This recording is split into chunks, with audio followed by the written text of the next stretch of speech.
you got it locked on Roadium Radio. Due to circumstances beyond anyone's control, Dr. Dre is in the motherfucking house. So right about now, and I say, yo Steve, are you with me? ICE, are you with me? Here's a little something about a nigga like me that never should've let me buy tape from Steve.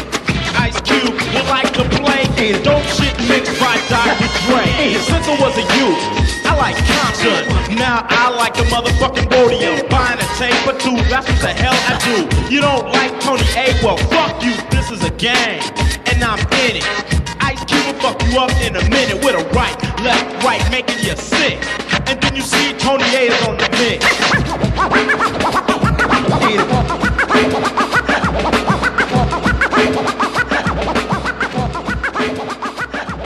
Tony A! Tony A! When you're ready, go.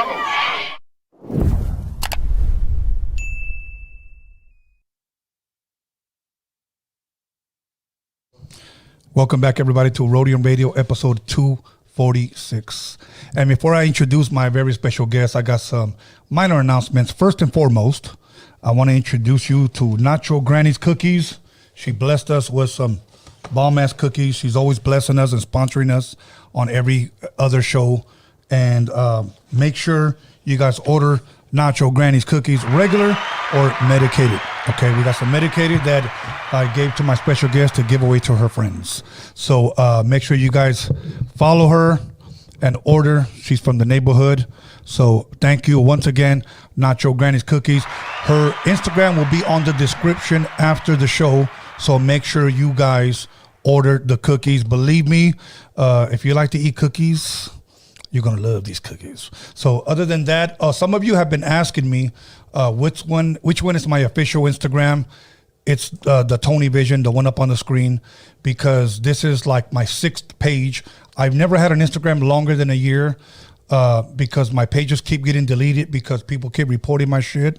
So I have to continue to start over and over and over. So I don't unfollow nobody, so please don't DM me and get mad. Why did you unfollow me? I didn't, okay? So I just have to start over because I got a hater out there and you know who they are. But anyways, other than that, continue to submit your music. Rhodiumradio@gmail.com, Rhodiumradio@gmail.com. And please don't tell me this is the 5th time I emailed you. We will get to you eventually, believe me. Even if I were to book you, you probably wouldn't be until late June. So please give me some time, okay? Other than that, submit your music with videos and a short bio. It will greatly, greatly help us. So other than that, we should be good. So we're going to go ahead and jump right into it with none other than the one and only Reverie. How are you? What's up? I'm good. I'm glad you're here. Yeah, excited to be here. And then you got a special guest with you, right? I do. This is Lily, my dog. I've had her for 7 years. And you know, that's one of the questions that they wanted to know. What was your dog's name? My fans asked about my dog? Yes. Yeah. Yes. This dog, she is hilarious. I know all dogs have a personality, but she is something else. And you know what? This is the first time that we actually have a dog live on Rhodium Radio. So thank you. Yeah, she's a special one. So, when I got her, she was very yappy, and you know, she's a Chihuahua, so she would always cry. And luckily, I got her when she was like 3 months, and I was like, "You are not about to be like that with me." And I trained her, and she's just like a little wallflower. Like people forget she's in the room. Yeah. She's really chill. That's dope. Yeah. That's dope. Today is Sunday. How has your weekend been going? Because I saw your pictures on your Instagram. You seem like you had some fun. You know, let's take it back to the premiere of the Cypress Hill documentary. Let's talk a little bit about that. So Cece the Mamacita from A.DA, she hit me up like at 5 p.m. and then she's like, "Hey, at 7 there's this Cypress Hill premiere of their new documentary with Esteban Oriol. Are you down?" And I was like, well, I mean, I had to make time for that, you know, so I got ready really fast. I was working with my team, so I had to leave early from that. But I'm glad I did because it was an amazing event. It was an amazing event. It was very inspiring, the documentary. And then I got to do a lot of networking with all the dopest people, and Be Real is somebody that I really look up to, like as an entrepreneur, as a Latino, as a rapper. Like he's who I really aspired to be like, and so it was really cool getting to celebrate that with him and his whole crew, and it was an amazing event. Yeah, that's dope. And I know you were recently, maybe about a month or two ago, on the Dr. Green Thumb podcast as well. Yes, I've done that now a few times, and I've also done the Smoke Box with him. Oh, for real? Yeah, he actually went that night. He was like, "Oh, you have to go on the show soon," so we're talking about setting something up next week. Okay.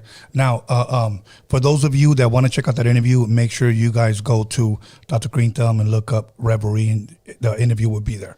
Other than that, I know you went to another event, if I'm correct. My boy, I almost said Dr. Vegas, Mr. Vegas was there. Yes, shout out to Mr. Vegas. How was that event?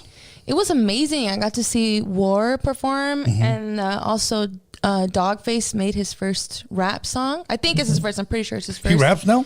Yeah, he made a rap song, and he had Cheech and Chong in the video, and they premiered that. I think Snoop Dogg was a part of it too. So I got invited to that, and there was a red carpet, and again, a lot of really dope industry people. And I got to network with a lot of people. I'm reaching this new level in my career now where I'm really tipping over into like the more industry side as opposed to like the underground side that I've been on for the last 10 years. So I'm at a really interesting tipping point in my career where I'm at these bigger, better events with these bigger, more important people, you know, and it's a really interesting place to be in because I never thought I was going to be there. That was not the plan. I just keep doing what I'm doing, and it just keeps elevating and elevating. That's dope. You know what? And I'm glad you're sharing that because that should also encourage other artists to network and go attend these events if they get invited. Because when I was younger and I got invited to a lot of events, like I got invited to a lot of like awards, like Music BT, rap awards or whatever it was, and I never went. Why is that? I'm glad you asked that because I used to always say, I'll go next time. And I never went. Yeah.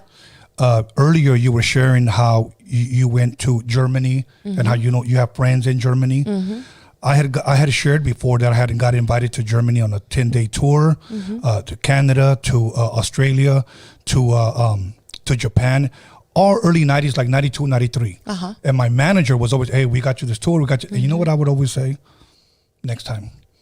And you know what? Those next times never came back around. Yeah. You can't say no when opportunity is knocking. And that's been something that I've been really just understanding more and more as time goes by. Because, I mean, like I said, people are not going to ask you twice. Right. You know, if you don't want to go, they don't give a fuck about you. You know, they're going to ask the next person, you know, and there it goes. There's your opportunity. And they might not invite you if you say no this time. The next time, they're just, you know, and then you fizzle off. And that's a mistake that I think a lot of people make, taking those opportunities for granted, like you're saying. And and of course, I'm guilty of it too. I still do it. And sometimes I'm so fucking tired, you know, like honestly, those past two events that you just named, even right now, I'm exhausted. I'm so tired. I haven't slept like well in like weeks. I don't know how long it's been, but I'm just on the grind, and I just know that the price you have to pay to achieve high levels of success is just sacrifice, you know, and whether that be sleep, whether that be my personal life, whether that be my happiness, whatever it is, you got to just take advantage of whatever is in front of you. Yeah. See, and now let me encourage a lot of you artists out there that are watching. If you get invited to a lot of these events or a lot of these shows, honestly, go ahead and take full advantage of it, because don't do the mistakes that I did, that I thought that these opportunities would come back around, because they don't. Yeah. You know, they don't. So other than that, like, let me ask you this. Whenever you don't do a show, whenever you're not out of town, what do you do, like, on the weekend? On the weekend, or like for fun? You mean in my spare time? Like, say you don't have nothing going on Friday, Saturday, and Sunday. Like, what would Reverie do? I would be working. Still? Yeah. Just I don't go out unless it's to network. Like, these events that I went to, they're fun, don't get me wrong, but the reason I'm there is to network. The reason I'm there is to elevate my career. You will never see me at the club unless I'm getting paid to be there, or unless, I don't know, maybe I'll go once a year for fun, but Right. it's just not really my thing. Right. And I honestly have been working like 7 days a week it was for years. And then last year I made this rule for myself and I started giving myself 1 day off per week, which was every Friday.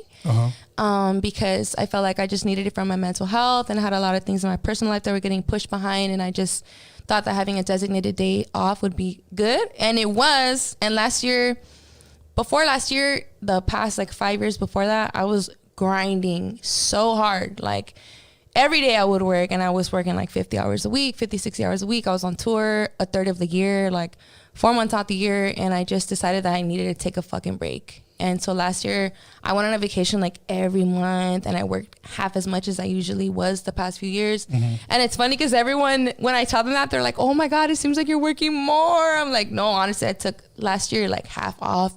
But this year now I'm basically what I'm getting at is that I'm back on the ball. And maybe for the past like month or two, I've been working like 7 days a week. I do make time out of my schedule for sure to make time for like my friends and family, my loved ones. And then also I make sure I always get my nails done and my toes done and a massage once a month minimum. Now I'm dealing with my hair, so I do make a little bit of time for those things. But I don't know. I'm like honestly, I'm like really a workaholic. And also I've been sober for 4 months. So I feel like when I'm sober, my addiction goes to like my work. That's a good thing. That's a good thing, because people ask me, like, what do you do on your day off? To be honest with you, like I was just telling my friend, I usually take Mondays and Tuesdays off. So I try to knock everything out so I could take Mondays and Tuesdays off. I think one thing I enjoy, I love being alone. I love having breakfast alone. I love getting up in the morning, getting in my car, go getting breakfast, reading. I do a lot of reading. I go to the museum a lot. I'm a loner, to be quite honest with you. Me too. Even though I could talk my ass off, I'm a loner. Yeah. But I have to make time for myself. But even on my days off, if you will, my time is very productive. Yeah. I'm like, fuck it, it's my day off. Let's just do this. Let's record this. Let's work on this. So believe me, I would rather do that than not do shit. Yeah. So yeah, it's hard to find that balance for some people. It's a gift and a curse to be driven, know. Okay. Now, let me ask you this. Where originally are you from? Like, where did you grow up at? I'm from Northeast LA, Highland Park, baby. 90042. That's where I'm from. Hell yeah. What about you? Right here. City of Wilmas, right here. Hell yeah. I grew up here all my life. All my fans know that when my family came from Mexico, we moved to Compton. I'm one of 10 kids. Oh, shit. I'm one of 8. Oh, okay. You were close. Your parents were close. And then when I turned 9, we moved here. So now I'm 54, so I'm still here. So I'm glad. I love my neighborhood. I like representing my neighborhood. I like shouting out my people. So, and I'm glad you shout out your people. Yeah, I love my home. It's definitely like a love-hate, bittersweet thing with where I'm from, though, because I just went through a lot growing up there. And, but, regardless, it made me who I am, and like there's no changing. There's no going back in time. I can't go backwards, and it is what it is. That's where I'm from. Right. That's what I lived through. And it just made me strong, Yeah. Okay. Now let me ask you this. What elementary, junior high school, or middle school, high school, and high school did you attend out there? So I went to St. Ignatius. That's a Catholic school from when I was like in kinder to the 8th grade. And I was like always getting in trouble there, getting suspended, getting in detention and fights. And I was just always like a really dysfunctional kid because I had like a lot of problems at home and with my family. And then when I got to high school, I went to Benjamin Franklin High School. It's like the public high school right there. But then I like dropped out and I went to like South Pasadena for half a semester because I used my grandma's address. But then I dropped out again. And then I went to this continuation school in Highland Park for like a day or something. And then I went back to Franklin. And then I got expelled from Franklin. I actually got kicked out of the LAUSD district because I was on contract for fighting. And then I got in another fight. And I got expelled. And then I went to the East LA Occupational Center. Okay. And then the same fucking bitches that I got expelled for beating their ass, they showed up at my school at 7 in the morning and they jumped me at the East LA Occupational Center. No shit? Yes. After I was there for like 3 days. Like they found out there was like a mole in my circle. Someone was giving them information. It's a long story, but anyways. There's always a Judas in a circle. Always a fucking Judas. I'm like, damn. So they fucking jumped me. But anyways, and then I actually dropped out of that as well. But you know what? My teacher, I only had to take one class there, but my teacher let me pass because I was doing so good until I dropped out of there. And they were like, you know what? I'm just going to give you this fucking credit because you deserve your diploma. I can tell you're very smart. I'm very intelligent, you know, and so I don't know. They should just grace me and I got my diploma, you know. Did you graduate on stage? I did. I did graduate on stage at man. the East LA Occupational Center. And I have so many fucking haters. Like, I've always had haters even when I was like a fucking, like, just broke chola with nothing, you know. Like, And what do you think that was? I think people just are intimidated by me. I've always been very confident. I've always been very outspoken. And then when I was in high school, I was like big in the graffiti scene in the Northeast LA. And that was and also I kicked it with the gang. So all of those things got me in a lot of heat, you know. And when I was catching a lot of fame, because I was catching a lot of walls, there was a lot of envy, you know. But anyways, I was saying, I get so many fucking haters that my picture in the East LA Occupational Center got ripped down one time by I don't know who, and then another time somebody drew on my face because they had like all the graduates on the walls. Oh shit! So people are just going in and hating on me. I've always had so many haters. Like even Guys when I was or in girls? high school, Both guys and girls. People just I don't know. Even when I was in high school, like that's why I actually learned how to fight because I was getting terrorized in high schoul, and I was like, just eventually got tired of it, and I started learning how to scrap. And then they stopped fucking with me. Did you ever like? I know you said you're one of 8 kids. Mm-hmm. A lot of brothers, sisters, or more sisters, or 6 brothers and 1 sister. did you ever get them involved and say, "Hey, they're fucking with me," or did you handle it yourself? No, I handled it myself. But unfortunately, when I started kicking it with the gang, 2 of my brothers followed shortly after, my younger brothers. And so when I was younger, I used to feel really bad about it. And I mean, sometimes I still feel bad because I know I changed the trajectory of us a lot, but it is what it is, you know? Okay. Well, what was your tagging name? Did you Reverie. Okay. So you always had that? I didn't always have that. I had a bunch of other like little toy names like Baby and Rowdy was my first name, and Banter. And then I remember when I was around 15, that's when I decided I really wanted to do graffiti. Not just like scribbling times, like I wanted to do bombs on the walls. Like, and so then I said to myself, I need to have like a unique name so people could recognize it, you know? And that's why I chose Reverie. I was doing my homework and I used to read the dictionary because I'm a rapper. I've always loved words. Even before I was writing raps, I just love learning words. And so I was reading the dictionary, doing the homework, the definitions, you know, and I was reading and I was like, Reverie. And I was like, what the hell? I've never seen that word before. And it means daydream. I was like, oh my God, that's the name. I started writing it.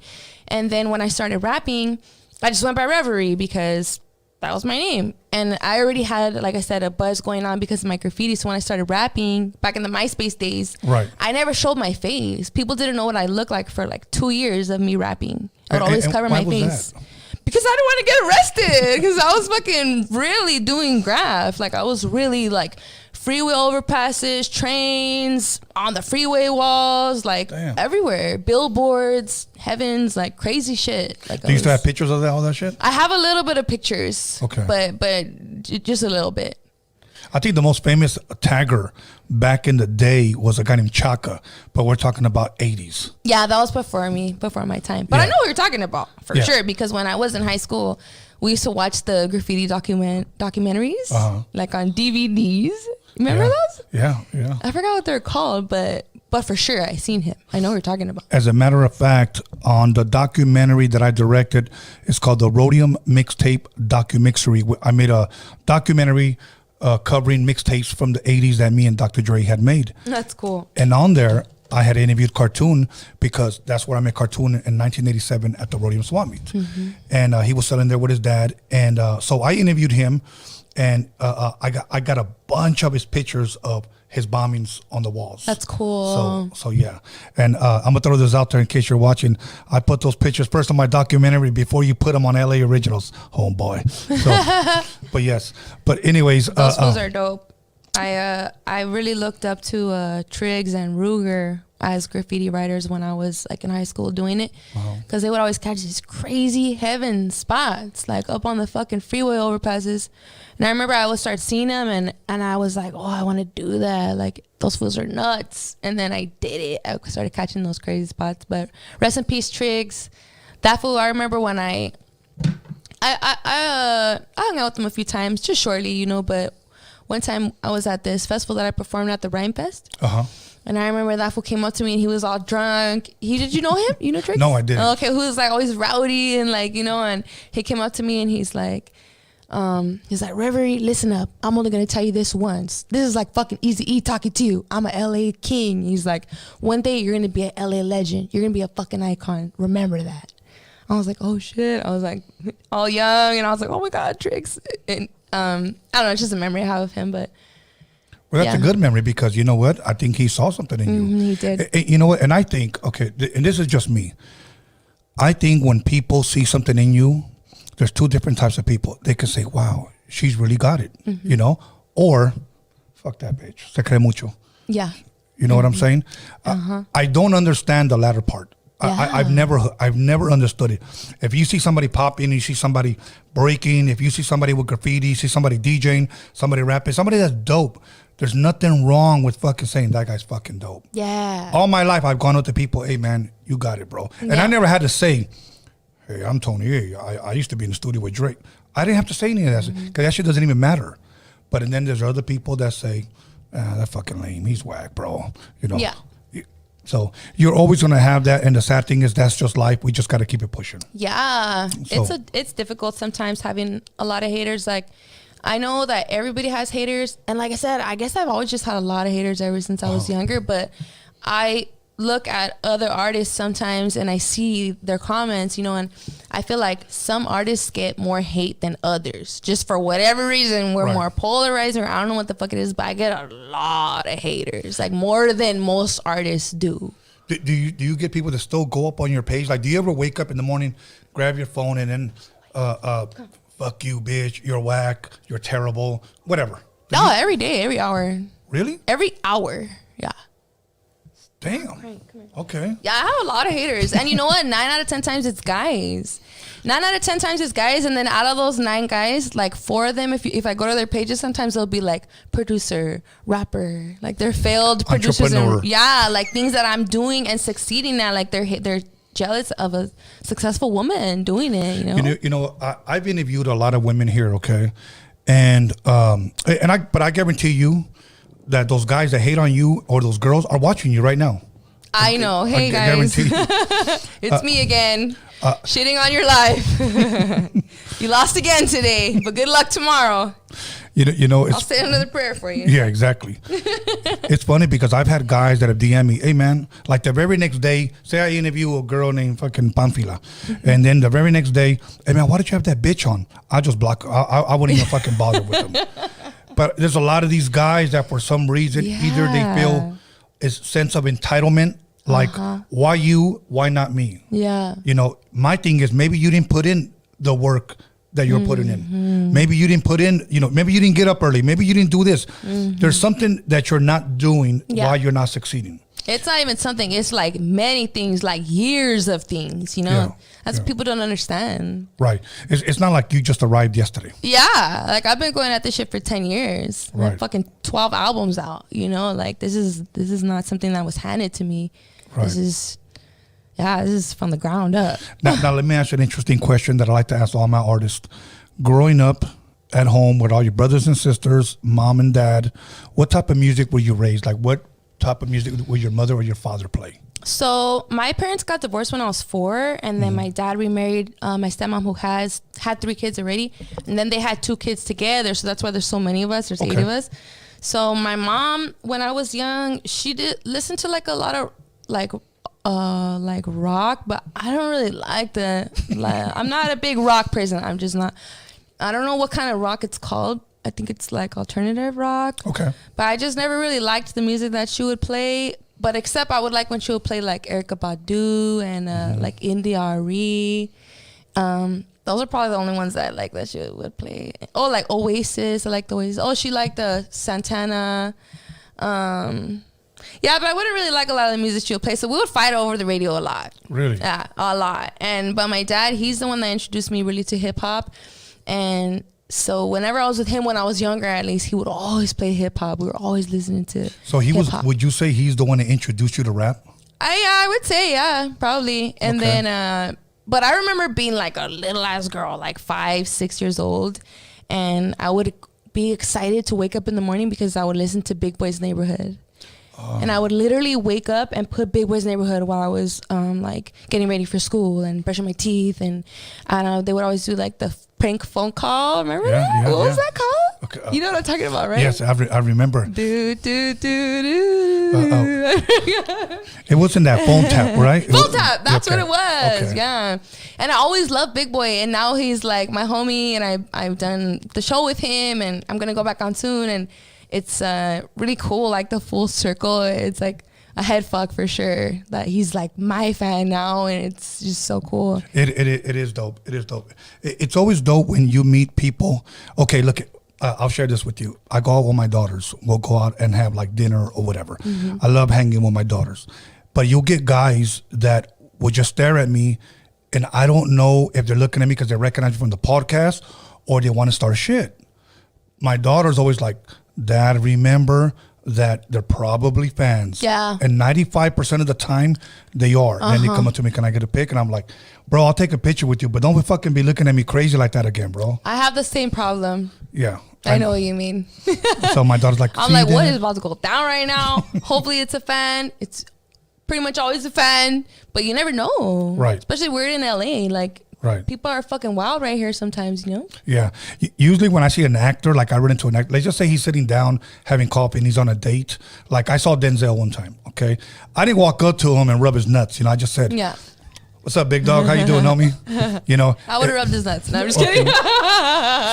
Yeah, so I just said, what's up, big homie? How you doing? And he was like, and that was good enough for me. Yeah. You know? Hell yeah. So just don't do the whole, oh my God type of shit. You know what I'm Yeah. saying? I don't mind meeting my fans. I love when people come up to me and they're like, I love your music, blah, Right. blah. The only time I don't like it is when I'm like if I'm at a club and it's past like midnight. Because people get all fucked up. Yeah, and of then course. they're like telling you the same thing 4 times because they're blacked out, or they're like hugging you, like wiping their sweaty makeup all over me, and like, or I've been at a rave a few times that people recognize me and it's like, oh, Reverie, and they're like rolling balls. I'm like, oh, like just, you know, like those are the only times where I gotta like cut it short. Now I make sure always I'm with people when I go somewhere. Yeah. So when that happens, like they'll be like, you know. Right. But before, when I first started getting recognized, like 10 years ago, it was very awkward, and it's kind of hard to handle it sometimes because everyone's different. Everyone's Right. very different. When my album that I produced first came out in 1991, of course we didn't have social media, so it was kind of hard to be recognized unless you made videos. We had 3 videos out there. It got played on MTV, BET. So whenever I traveled, I did get somewhat recognized. Yeah. But I think today, because of technology and the podcast, I'm in people's homes like 3 times out of the week. Yeah. So people recognize me. They'll come up to me. Now it's just odd. Like I'll walk down the street and I go to breakfast and I saw this older man. He comes up to me, oiga, ¿usted cómo se llama? And I'm like, me llamo Antonio. Usted es un YouTuber, ¿verdad? And I go like, my God. yes, ¿cómo está? Lo ha That's mirado. cool. You know what I'm saying? Oh, cool. Yeah. But it's just weird because when people come up to you and ask, you know, yeah, I'll get you one right Okay, now. sorry. We're about to go to break in a little bit. My bad. It's all good. She's demanding. It's all good. But That's cool though. That's dope. yeah, it is. It is dope. You know what? So I don't deny people pictures or, you know, a handshake or autograph or whatever. It's just, please do not start off with a dirty ass look and then come up to me and say, you know, yeah. So anyways. Yeah, for sure. So now let me ask you this. What would you say you got started with first, graffiti or rapping? For sure with graffiti. Now, who inspired that? What was it? Was it somebody that you were hanging around with? Was it something you saw on TV or? It was for sure the influence of being born and raised in Highland Park and just LA. You know, I would always see graffiti, and for some reason, I was always attracted to it. I don't know why. I just had that. I just liked it. I would get excited. I'll read it on the walls, and I'd like the colors and the craziness of it. And I just liked it. And then when I was in summer camp, I started doing graffiti when I was like 9. But just with like markers in the bathroom, you know, and like stuff like that. But I went to a summer camp at Highland Park Summer Camp, and I was friends with a bunch of girls who were a few years older than me. They were like in junior high, and they all tagged. And then they're like, I wanted to start tagging, and I was like, I want to tag with you guys, and like, all right. And then I remember my homegirl Sunny, she like drew on a piece of paper like her whole alphabet so that I could learn how to write like tagging letters, and I was so excited, and that's like how I started. And it was just on stupid things like in the bathroom, on a pole at the park outside, on a fucking table at a I don't know, like anywhere, stupid little spots. But then when I was in high school, like around, I think like 9th, 10th grade, I started using cans for whatever reason. I don't really know how I started using cans. I just know that was when I started using cans. And then when I was like 15, 16, that's when I got my name Reverie, because I said, you know, I'm ready to take this to the next level and do like pieces. You know, I wanted to do like the big boy shit. Hell yeah. Now, did you ever get really good at that? Yeah. I can't do like those crazy pieces that are like, look like, like this, you know what I'm saying? Like I can't do those. Like, I can't do those, but I could definitely, like I could do something like that. Like I do like more simple letters, but I could use a can. Like my can control's good, my lines are straight, it looks filled in nice. I could use fat tips, I could flare, I could tag really well with the can too. And now I'm a fucking designer, you know, and that's what it turned into. And I remember when I was getting arrested and getting in fights for graffiti, my mom would always tell me that, Jordan, you're so talented. Why don't you use your artistic talent for something positive? Why don't you make shirts? And I was like, Mom, nobody's gonna buy my fucking shirt. What the hell are you talking about? You know, and here I am. Now I have a fucking international brand, fucking purses, sweaters, keychains, hats. I'm making all kinds of shit. And that's awesome. In every continent except for Antarctica. I always say this. So if you're in Antarctica watching this right now, hit me up because I will send you something for free. I just want to be in every continent. That's awesome. That's the only one I'm missing. Awesome. So here we're gonna do. We're gonna go ahead and take a 10-minute break. We're gonna come right back and pick up right where we left off. Okay. Okay, everybody. Once again, call somebody, text somebody, slap the shit out of somebody, and let them know that Reverie's in the motherfucking building. Once again, we'll be sponsored by Not Your Granny's Cookies. It'll be in the description after the show. So once again, go warm up that top ramen and get yourself a Modelo, and we'll be back 10 minutes.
And welcome back, everyone, to Roadium Radio episode 246.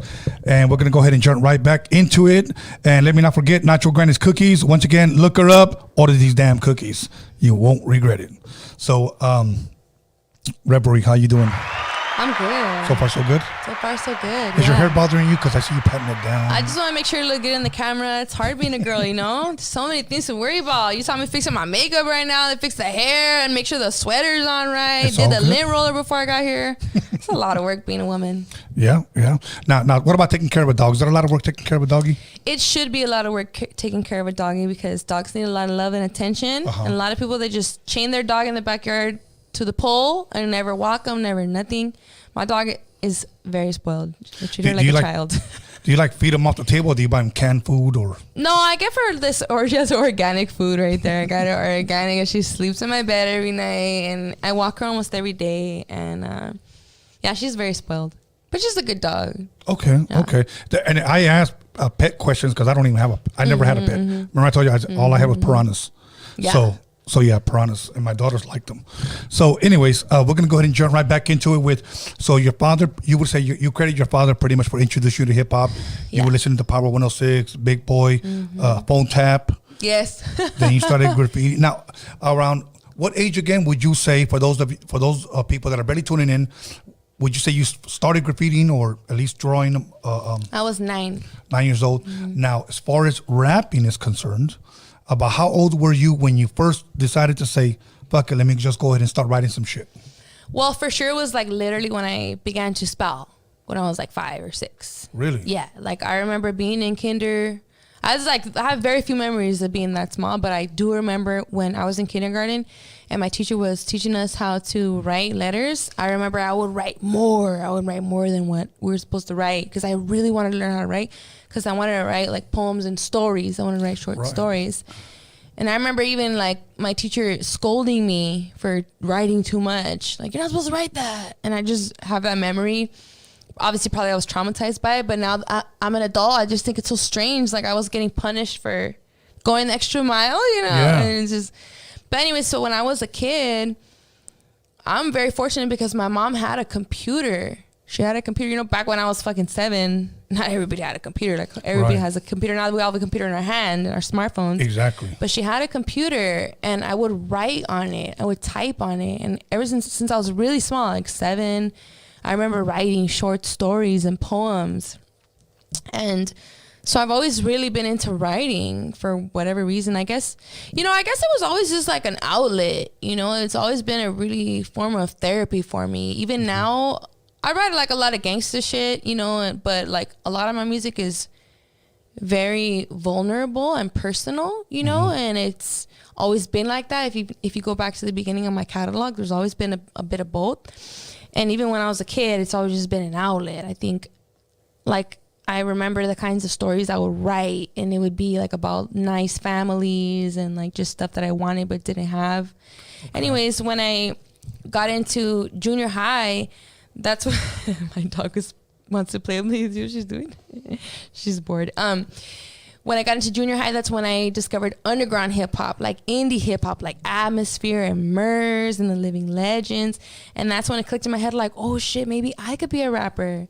Because, you know, now everyone raps, you know, which is great. I'm all for it. Everybody in this room. Which is awesome. I'm so glad it's so easy to make music now because it's a good outlet for people. But when I was in junior high, it was only MTV, VH1, BET, Power 106, A.DA, you know, like it was 92.3 The Beat. Yeah, The Beat. And so I remember when I discovered indie rap, I was like, holy shit, I never thought about the fact that there was people that are not on the radio that do this shit. And so that's when my poems all turned into raps. And that was like when I was like 12, 13. And then I started recording my first songs when I was a senior in high school. So when I was like 17, 18. Okay. But between recording and beginning to write the raps, I started freestyling because in Highland Park, when I grew up there around that era, it was popular to freestyle, like at the house parties, the ditching parties, like it was just kind of part of the culture right there. So I would always freestyle. And then, I recorded my first track when I was a senior in high school, and I didn't even want to show anybody. Oh, okay. I did it for me because Right. I just wanted to record a song. And then my homegirls found out that I went to the studio, and then they were like, "Oh, Jordan, let me hear what you made." And I was like, "No." And they, come on. And then, of course, eventually I caved in and I showed them my song. And then they're like, "Oh my God, this is so dope. Can I show my cousin? Can I show my neighbor?" And then their neighbors showed their neighbors, and their cousins showed their cousins, and it just kept snowballing. And that's Right. so it was not like really a plan. Like, it just kind of started happening, you know? Right. Okay. Now, when you first started writing, and you said you didn't really show anybody, did you have a brother or a sister that you might have said, like, "What do you think about this?" And if you did, what was their feedback? No, I didn't want anybody to see it, but I did used to freestyle for the two brothers that I grew up in the same house with, because you know there's 8 of us. Ay, Lily, hold on, let me get my dog. That's okay. Go ahead. Oh, can I get the cup? But Yes, Alex, go ahead and get that cup that I sorry, I think she's It's okay. thirsty and she's. Anyway, so I would freestyle for my brothers at my Okay. house. They would ask me sometimes when we were really little, like probably even, like around like 12, maybe even younger than that. I don't know. But they would always want me to freestyle, and I would just freestyle for my brothers. And then also, when I did start recording my music when I was like 18. And I started putting my songs on MySpace. And remember how I told you I never showed my face? Thank you. I never showed my face because I was doing graffiti and I didn't want to get caught up. Right. But then my older brother, who also was, he put me on a lot of like underground rap. Right. He started telling me, "Hey, Jordan, I think you're really dope. Your music's really dope, but you have to show your face." And Oh, okay. and then I was like, I can't because I'm doing graffiti and I don't want to do it. I'm just anonymous and I like being anonymous and it's not even about that. Like, you know, I was just like, that was my mind state, you know, that's just where I was. I didn't want to be recognized for it. Right. I just wanted to do it and people just happened to like it. And then I was like, fuck it, I'll keep doing it, but I don't want people to know who I am. Like, that's why I like graffiti so much, because you didn't know who I was. You know, it was like an artistic expression that everybody could see and admire and talk about. And I knew people were talking about me in the streets, but they didn't know who I was. And I'm glad you made that point, that they didn't know who you were, because look at today how opposite it is. Everybody wants to be recognized. Everybody wants to be noticed. Everybody wants their credit. And you were like, I don't want to be seen. I don't want nobody to know who I am. I just did it for the love of it, and that's it. But today, everybody's like, fuck it. If I was in your background video, tag me. Yeah. You know, let people know that I was there. You know, I was the guy throwing up the peace sign, you know. But that's, everybody wants their fucking credit today. And it's you know what? Okay. You had mentioned that there was MTV, there was BET, there was Power 106, there was 92.3 The Beat. Back then, to me, I read this quote, and it said this on Instagram. It said, "I miss the days when people that couldn't rap didn't." Okay? That is funny. Today, like I said, we're all rappers. If we could rhyme cat with hat, you know, and I can, you know, play a little piano on my computer, I could give myself a weird haircut, you know, paint my face and load it up on TikTok, and I could be an overnight sensation possibly. Yeah. The sad part is, look, I encourage everybody to pursue their dreams, but that's where we're at today. Yeah. You know, everybody wants to be a somebody. Now we're in an industry that's oversaturated, and the only ones that are ever going to stand out, to be honest with you, are the dope ones. You know, if you want longevity in this industry, you got to continue to release good music. Yeah. You know? So now, so when you started rapping, you started freestyling, you did it for your brothers, and then your brothers were telling you pretty much you're going to have to start showing your face. Yeah, you know? my brother, And how hard was that for you? That was really hard for me. And honestly, it's still hard for me. I am not the life of the party. I like, you know, there's the people that when you walk in the room, they're like, "What's up, everybody? This is everybody. I do this, you do that." I'm not that person. I'm like, if you come and talk to me, I'll talk to you.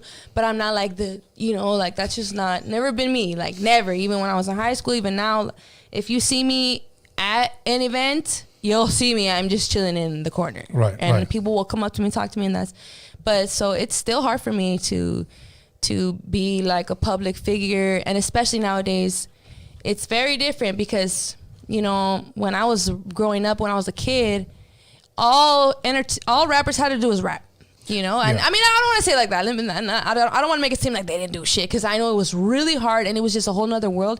But what I mean by saying that is that they only had to show that persona.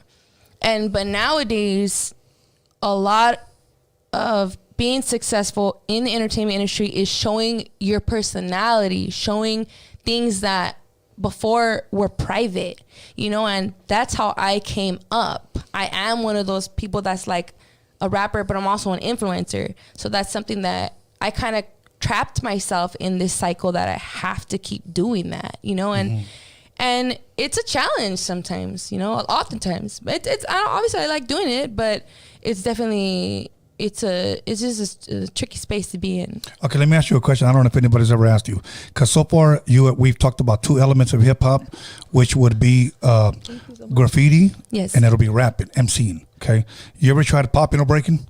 You know what I did? At one time I was really drunk, and I think I was in Berlin. I'm pretty sure I was in Berlin with DJ Lala. Shouts to DJ Lala and Encrypt and Gavlin. We were on tour, and I don't know what came over me, but I just started like fucking breakdancing on the floor, and it was so fun. And after that, my fucking legs were so bruised, and I was like, Lala, how do you do this shit? Because she's a breakdancer, but that was the only time. I'm not a breakdancer. I'm definitely not a breakdancer, but I like to dance. I like to dance, and yeah. Okay. Now let me ask you this: growing up, who were some of your favorite MCs? That well, let me rephrase that, because I have a question. I have a point to this question. Might be a dumb question, but I already know the answer. But I have to ask you for the fans that are watching: are you a big fan of East Coast hip hop, as far as rap? Yeah. I mean, I wouldn't say that. Like I for sure mostly grew up on West Coast shit. Right. Like that's what I'm gonna start by saying for sure. I definitely like some rappers from over there for sure, but for sure I definitely like music from here more. At least when I was growing up, I was for sure way more West Coast influence. And it's funny that you asked me that, because a lot of people assume that I grew up on East Coast rap because of the beats that I started choosing when I was coming up. But to be honest with you, I don't even, like, most of the first beats that I used on my first, like, projects, I didn't even know the songs. I just found the beats on YouTube. I didn't know fucking Big L and Nutty Professor and fucking Pete Rock, and, like, I'm not dissing these people, but I literally did not know. I honestly still don't really know their music, but I just happened to like the beats. I used to go on YouTube because nobody wanted to give me beats. I had to steal beats. I'd go on YouTube and I would just type in hip hop beat, and I would just listen. And I happened to like, I guess, East Coast boom bap beats. That's just what I liked. And so that's when I started rapping on them. So a lot of people assume that I really grew up listening to East Coast shit, but I didn't. I just liked their beats. Oh, that's very, very interesting. I'm glad you're clarifying that. Now, if I were to ask you, if you can, top 5 East Coast rappers, would you have any? Yeah, for sure. It would be for sure Jay-Z, for sure 50 Cent, for sure Nicki Minaj, A$AP Rocky, 4. For sure, and Cardi B. Okay. Yeah. Okay. Now, West Coast top 5. Like for all time, or like when I was a kid, or all like, time, but let's leave underground out of it. Leave underground out of it. Okay, for sure Tupac is number 1 forever. Cypress Hill.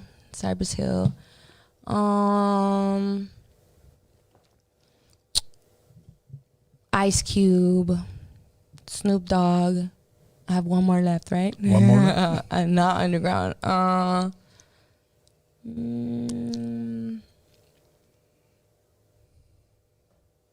You know, honestly, I hate these questions because I always forget when I'm on the spot. And then later I'm like, I should have said that person. I should have said this person. Like, what the fuck? Honestly, those are the only people that I could even think that came to mind. Yeah. Okay. Now. Like that I would say, like, they're my favorites. Right. Like, but at least, they're top 5. Yeah. And artists. that are, like, mainstream. Yeah. Right. Okay, now what about underground? Can you give me 5? Yes. Really? You're making this difficult. Okay. So underground, for sure, when I was a kid, I was like super inspired by Atmosphere, Murs, Living Legends. A.DA was really dope.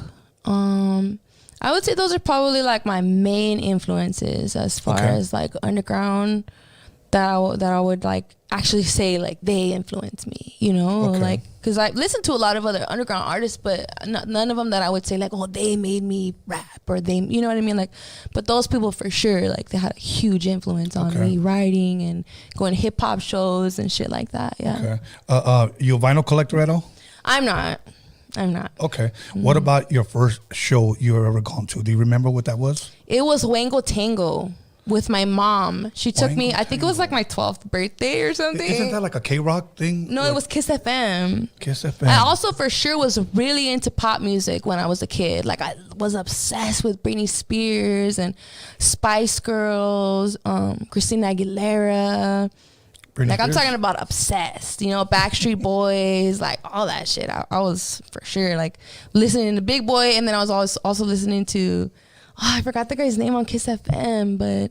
What about the Jonas Brothers? Did you like those guys? I don't know their music. Okay, I don't know their music. Both of my daughters are obsessed with them and that idiot. What's his name? Bieber, Justin Bieber.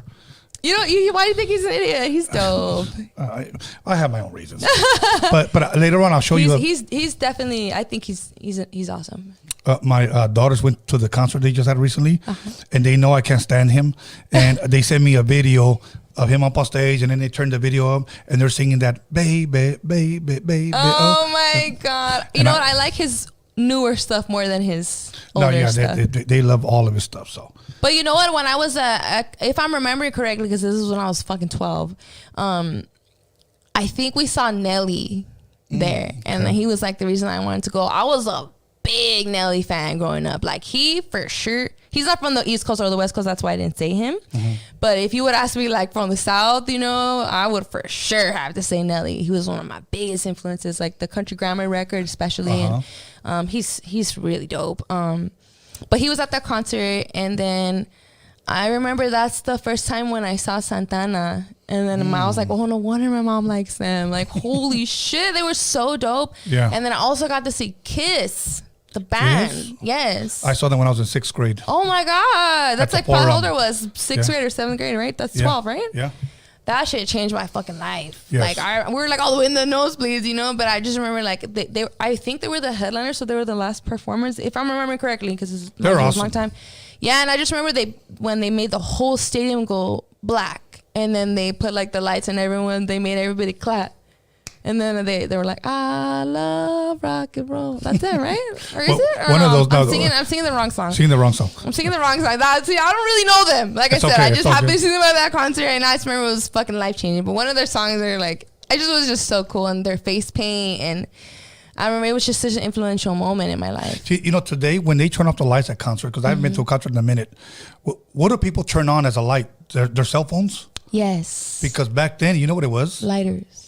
Yeah. Motherfuckers be like, turn that motherfucker back on. But it was so dope. Make the sacrifice burning your hands. Yes. That's dope. That was my first concert I went to, and my very first record that I ever received for getting good grades in the 4th grade. Oh my God. Yeah, that was definitely dope. And then I remember, but when I was like in high school, that's when I started really going to shows, like underground shows. And I went to so many underground shows, like Rock the Bells and Paid Dues, and I think there's one called like We the People, and you know who else was a big influence on me? Immortal Technique. Immortal Technique for sure. He was like one of my biggest influences. Like if you listen to my really early stuff, I would talk about like political shit and like shit in the streets, and I'll always try to use like big words to sound smart like him, you know, because I always thought like, you know, hip hop's really changed and it's a lot more respected than it was back then. But I always wanted to use big words in my raps when I first started out, because I wanted people to know that I'm hood and I'm a fucking rapper, but I also am very intellectual and I'm smart, you know. So that was always something really important to me, to have that balance. Now I don't give a fuck if someone thinks that I'm smart or not. You can suck my dick, you know. But back then it was just really important to me. Can you say that again? Now I don't give a fuck and you can suck my dick. There you go. That's going to be a clip right there. Right? No, you know what? That's good. I'm glad you're like that. Yeah. Hell yeah. Let them all know. So People love when I talk shit, you know. that's People- good though. It breaks the ice. It does break the ice. They're like, Reverie, I Okay. love when you say philosophical shit, but I love when you talk that shit. And I'm like, Okay, now I'm gonna say this. Okay. Okay. You're the type of woman, and correct me if I. Well, no, maybe you can't correct me because maybe you don't know. Maybe you do know. Tell me who I am. No. Okay, hold on. Let me bring out Just kidding. my crystal ball right here. Okay. I think if I had to guess, and I'm gonna say I think you would. Weak men are attracted to you, but they will never approach you, and I will tell you why. Because I think you intimidate them. Mm-hmm. I do, and I think that's kind of a good thing because that you kind of weed out all the pendejos. Okay. Yeah. I think if a man truly likes you, wants to get to know you, he'll put up with all that shit, see you right through it, and say, I want to get to know you for you. Talk all that shit. That's all good. Yeah. I like you for that. But if the Yeah. pendejos get intimidated, Yeah. you don't want a mandilon in your life. So, yeah, you don't want one of those guys. But, I do think that's why I think, I believe that, well, we're going to get into the whole restraining order thing later because I want to talk about that. Okay. So I don't know who the fuck that dude is, but I wish he would have showed up today. He would have got his ass knocked out. But anyways, my God. we're gonna keep it pushing. But anyways, yeah, I just think you weed out all the dudes, and I think you attract good, strong men. So Yeah, I mean, for the most part, I'm very, very picky, like with who I date, Right. and I As you should be, Yeah, yeah. I take things very slow, and I'm also not a person that always needs to be in a relationship or seeing somebody. Like, have a good time being by myself, and I have a lot of love in my life, whether I'm in a relationship or not, and whether I'm seeing somebody or not. Right. And I've definitely learned not to depend on that for my source of happiness. And Yeah. if I find myself that it's becoming a source of happiness, it's usually not a good thing. It's usually not, we've gone too far one direction, you know. Right. So that's when I'll remove myself if needed, you know. But okay. yeah, dating is difficult, I think, for everybody in the world. But I feel like since I do have an audience, and because I do have like a persona that it's not that I'm playing somebody that I'm not. It's just that I show certain parts of me more that the people want to see, you know. And a lot of people confuse that with that's who I am all the time, you know. And because a lot of people, when they meet me, they're like, oh, you're so nice. I thought you were going to be like such a bitch, or like I thought you were going to be like crazy, and you know. And I'm like, you're so chill. I'm like, yeah, because that's just kind of like my persona that people like, you know. But sometimes I can be crazy. Yeah, I mean, I'll get crazy when need to be. Don't nobody fucking forget. I'm a nice person, but don't fuck with me because yes, I am fucking crazy when I need to be, you know. And, Yes. But anyway, so a lot of people can't separate that. That I'm in the entertainment industry. I'm an entertainer, you know. So Right. So it's nice when I meet people that can put that to the side, you Right, know. And it's hard to date people that are not like in some kind of art because they don't understand that. Yeah, I feel like they have a hard time separating that, you know. Yeah. Well, you know, the thing is, and I wasn't trying to get into the whole dating game conversation, but my last point before we get into your first recording was that for a man that wants to date a woman like you, I believe he has to understand that you travel, you're in the studio, and you're amongst a lot of people when it's time to work. Yeah. And I think a lot of guys may not like that, and then that's when the problems come in. So, but, I don't date guys like that. yeah. No. Now, as far as your first recording, you said, I believe you said you were in 12th grade. I was in 12th grade. Okay, now do you remember? That's senior, right? Yes. Okay, yeah, I was in 12th grade. Do you remember where you a long time. where you recorded that and Yes. what beat you rapped to? Yeah, so the first time I ever recorded, you know, like I said, everybody raps now. Everybody has their home studio. Right. Everybody has a mic and fucking garage band on there, you know. But back then, when I was in high school, it was not like that. So it was really hard to find a studio. And I had a friend whose uncle made music, and I saw it on MySpace, and I was like, oh my God, tell your uncle if I could record with him because I have these raps I want to record. And he was like, okay. And his uncle said, yeah. And then his uncle, we would drive all the way from Northeast LA to Chino Hills because his cousin, he was like a boxer, so he had money, and he had this home studio, like just did what he wanted, you know, because he was making money. And I went over there, and then shout out to Jay Peso. He's the first person that put me in the fucking studio, man. And he said, hey, this is my homegirl Reverie. She wants to record. And they're like, all right. They're like, well, we'll let you record after we want you to do a 16 on this beat that we're doing this. Like, cipher track kind of thing, and then we'll see, you know. And then of course when I did my verse, they were all like, "What the fuck?" And then they and that was that. Then we started going over there. I only went there a few times because it was so far, and I was a kid. I didn't have a car. Right. But I remember one of the times that we were there, I just remember Jay Peso saying, "Man, if any of us make it with this rapping shit, it's gonna be Reverie for sure." He's like, they always said like, "You're so dope, like you just have something." Like, see, and that's the attitude of a person that wants to see you win. Yeah. You know, they were all like that. Yeah, versus I was somebody, very blessed yeah. to have that experience because it's not always like that. Now, I have to ask you this goofy question because today I just like to ask people. There's some people don't like to admit it. Did you write your own lyrics? I write all of my lyrics, yes. Okay. I've only one song I have that I didn't write. It's called Loco. It's with this really dope group. They're two sisters. They're DJs, and they're called Nervo. And they're like EDM. They do like the biggest festivals all over the globe. And they wrote like this, like few bars for me to say. So in that song, I didn't write it. But on my other songs, I wrote everything. Okay. Now, when it comes to 16 bars, who taught you 16 bars? Because, you know, me, when I first started doing beats, I remember, like, for an example, Dre's the guy that taught me how to use the drum. He would always say, it's got to be 8, 16, 8, 16, 8, 6, you know. So I was like, okay, what's 8, 16? Yeah, I didn't know. So he had to kind of like break it down to me in elementary fashion, you know. Who taught you what was 16? Like when to start, when to end? I don't really remember, honestly, but I do, honestly, even to this day, I have trouble counting bars because I make really weird flows and I go in weird pockets and I use weird, like, if you really pay attention to the style of rhymes that I have, everyone has their own style, but like if you'll probably be able to understand it more because you're like in it, you know, but like the average person's not really gonna understand. But any of the writers out there that are listening to this, if you really listen to where I rhyme and the pockets that I hit, it's not conventional. A lot of people always tell me, you're rapping off the beat. You know you're rapping off the beat, right? Why do you rap off the beat? And like, cause that's where I want to rap. That's just what I want to do. Yeah. But also, sometimes I can't even count my bars. So I have to, whoever I'm with, the engineer, I'm like, can you count these bars? Because I don't know how many I'm at. I think I'm around 16, but you let me know.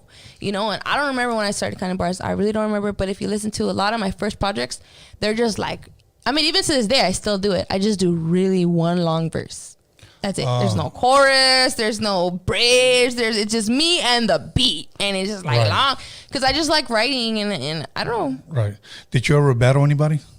Back in the day? I for sure have done like a bunch of freestyle battles, like out and about, you know, but only one time I did a battle that was like planned. Right.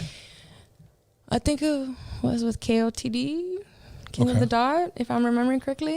And it was all their battles are pre-written, the people write. I am very bad at everything last minute with me, okay? I get everything done. Nobody will know that everything's last minute, but I'm very last minute.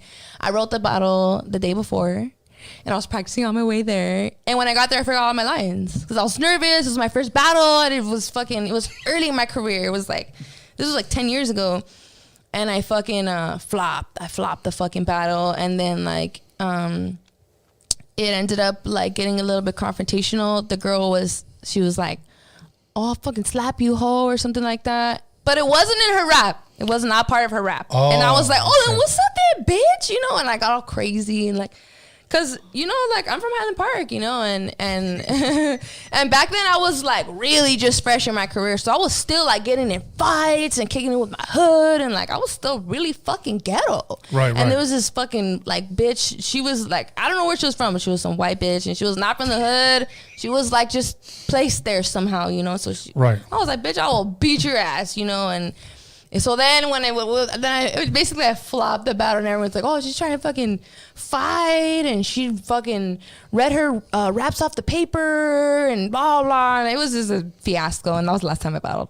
I was like, this is not for me. I don't like no bitches in my face. If someone's in my face talking shit, I'm about to slap somebody, first of all. You know, that was really hard. It was just not for me. It was not for me. That's awesome. I like that. That's a nice story. Okay. We're going to go ahead and take a 10-minute break. We're going to come right back. Episode 246 with Reverie. Once again, call somebody, text somebody, slap the shit out of somebody. Let them know that Reverie will slap the shit out of you too. And we'll be back in 10 minutes, and I'm going to start drinking.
Welcome back, everybody, to Rhodium Radio episode 246.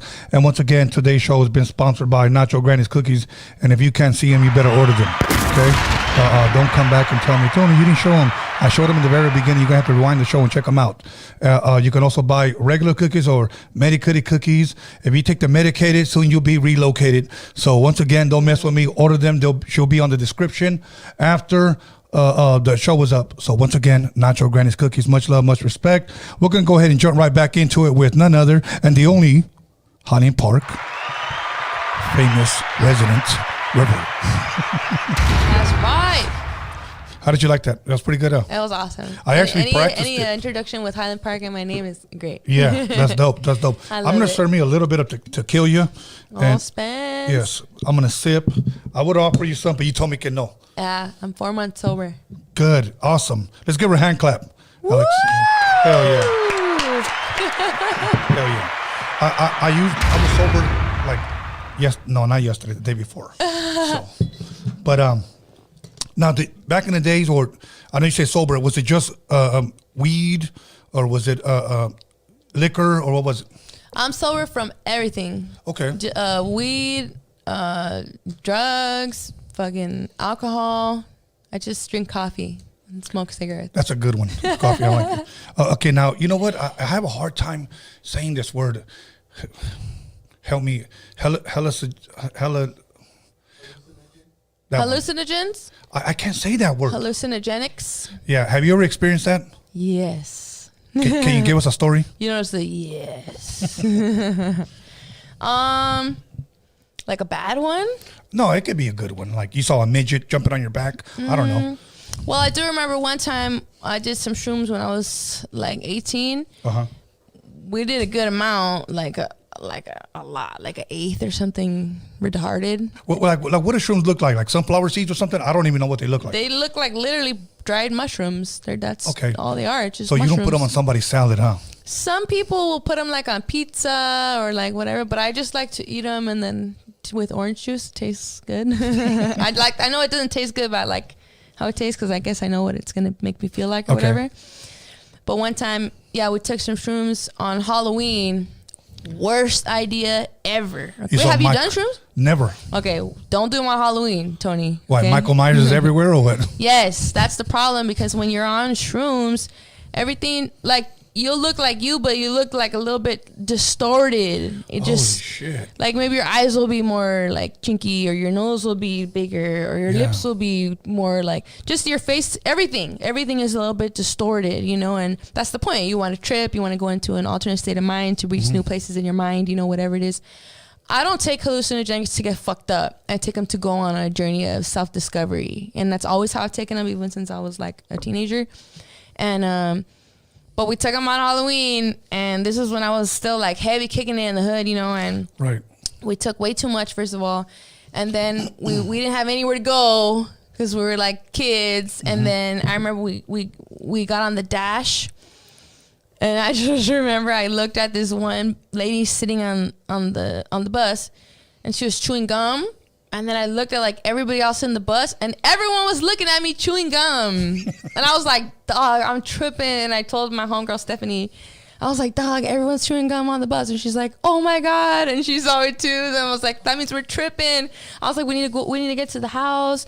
And then we ended up going to this fucking dope house. And I just remember like going in there, and like all my homies from my hood are right there.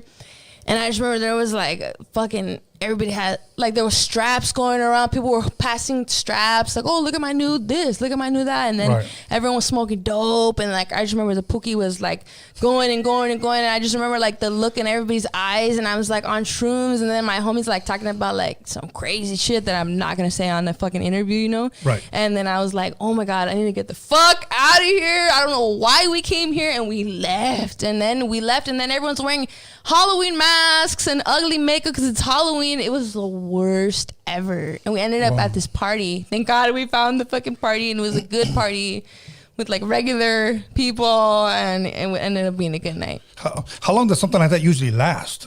It depends on how much you take. Okay. It can last anywhere between like 4 hours and like 12 hours. That's too damn long for me. This was a very long trip because we took too much. Wow. Okay. Yeah. Well, But I used to do it a lot, but I don't do it anymore. Like even like I did shrooms like last year one time, but before that it had been like 5 years or something. Have you ever performed on shit like that?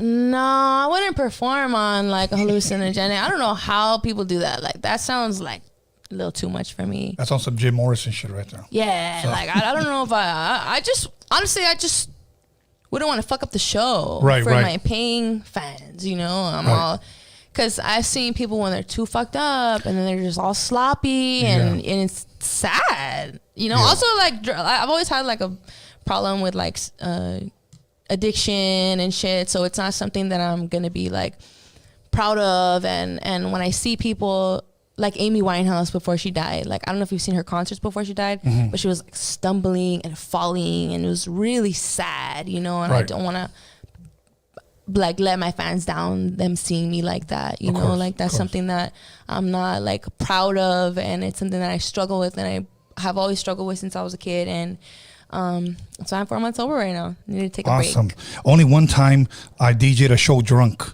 and it was terrible because I was in Oxnard, and I bumped into my own turntables during the show, and I knocked them over. No!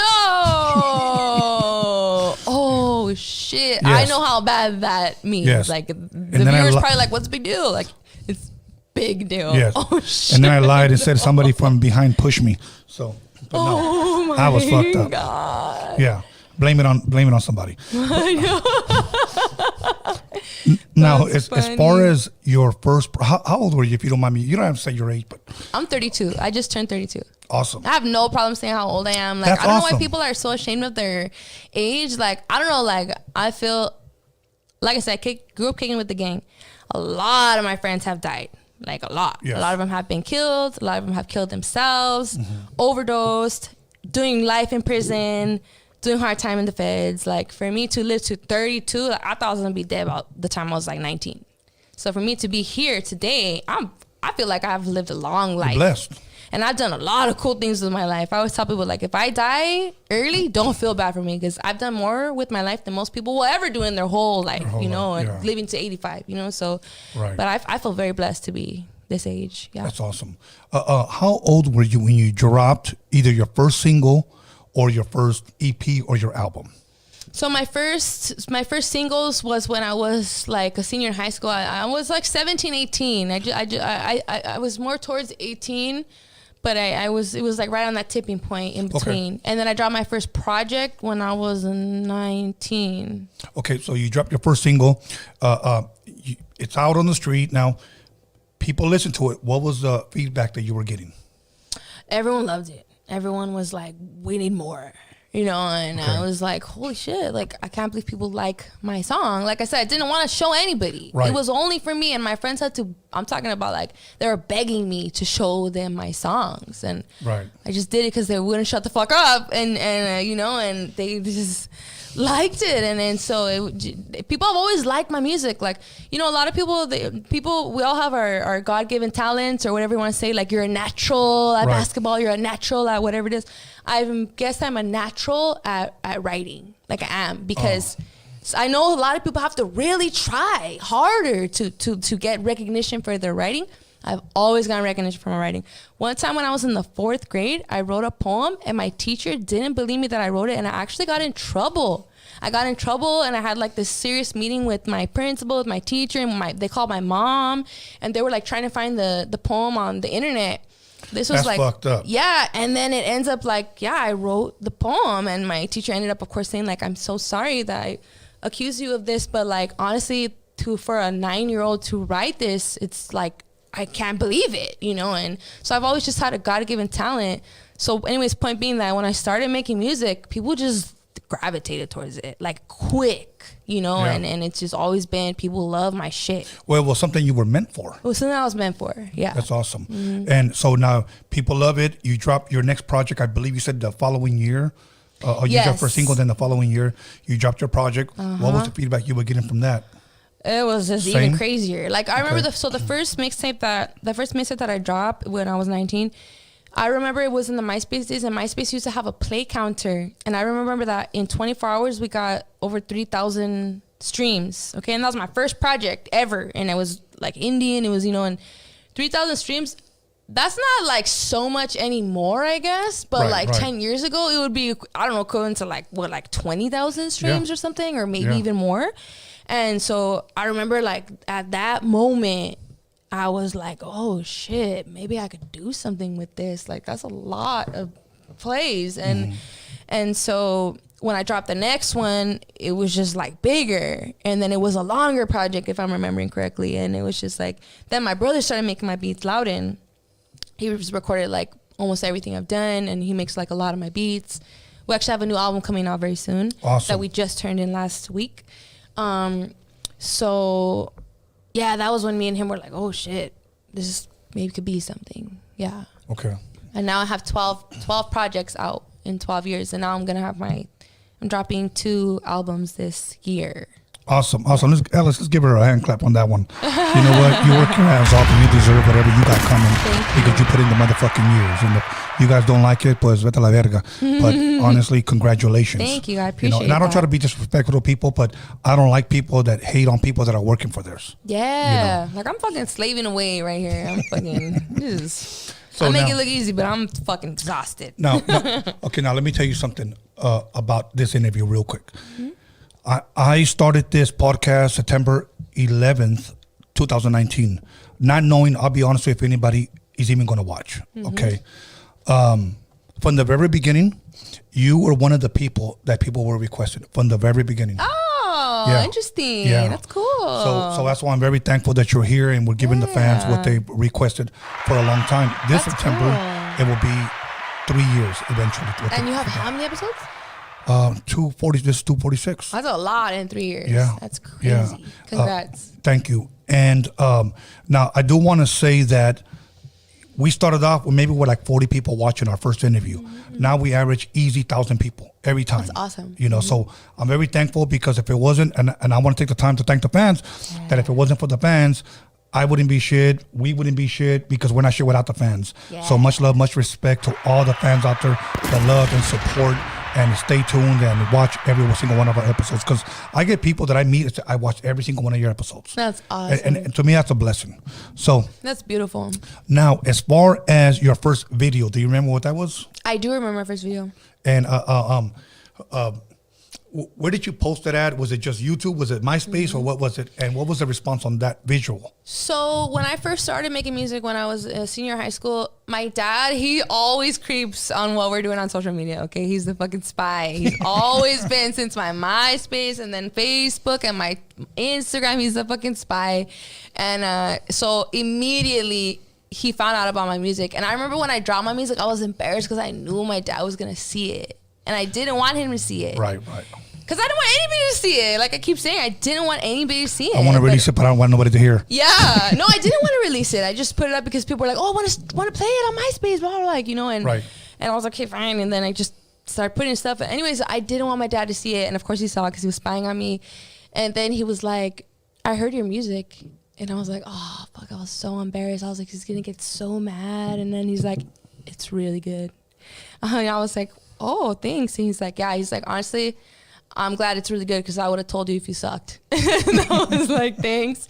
He's like, it's really good. He's like, I want to make a music video for you. And I was like, okay, sure, let's do it. So he brought the big camcorder. No, I wish. You know, he had like this little tiny, those fucking bootleg little cameras that everybody used to have, you know? Okay. And my dad works in production. He does like, I don't know what specifically he does, but he does some kind of editing for movie trailers. And that's what he's done for like, since he was like, since you can remember. I don't know, like since I was a kid. He started as a janitor and then he like worked his way up to getting a position. Then he got another position and that's what he did for so long. Awesome.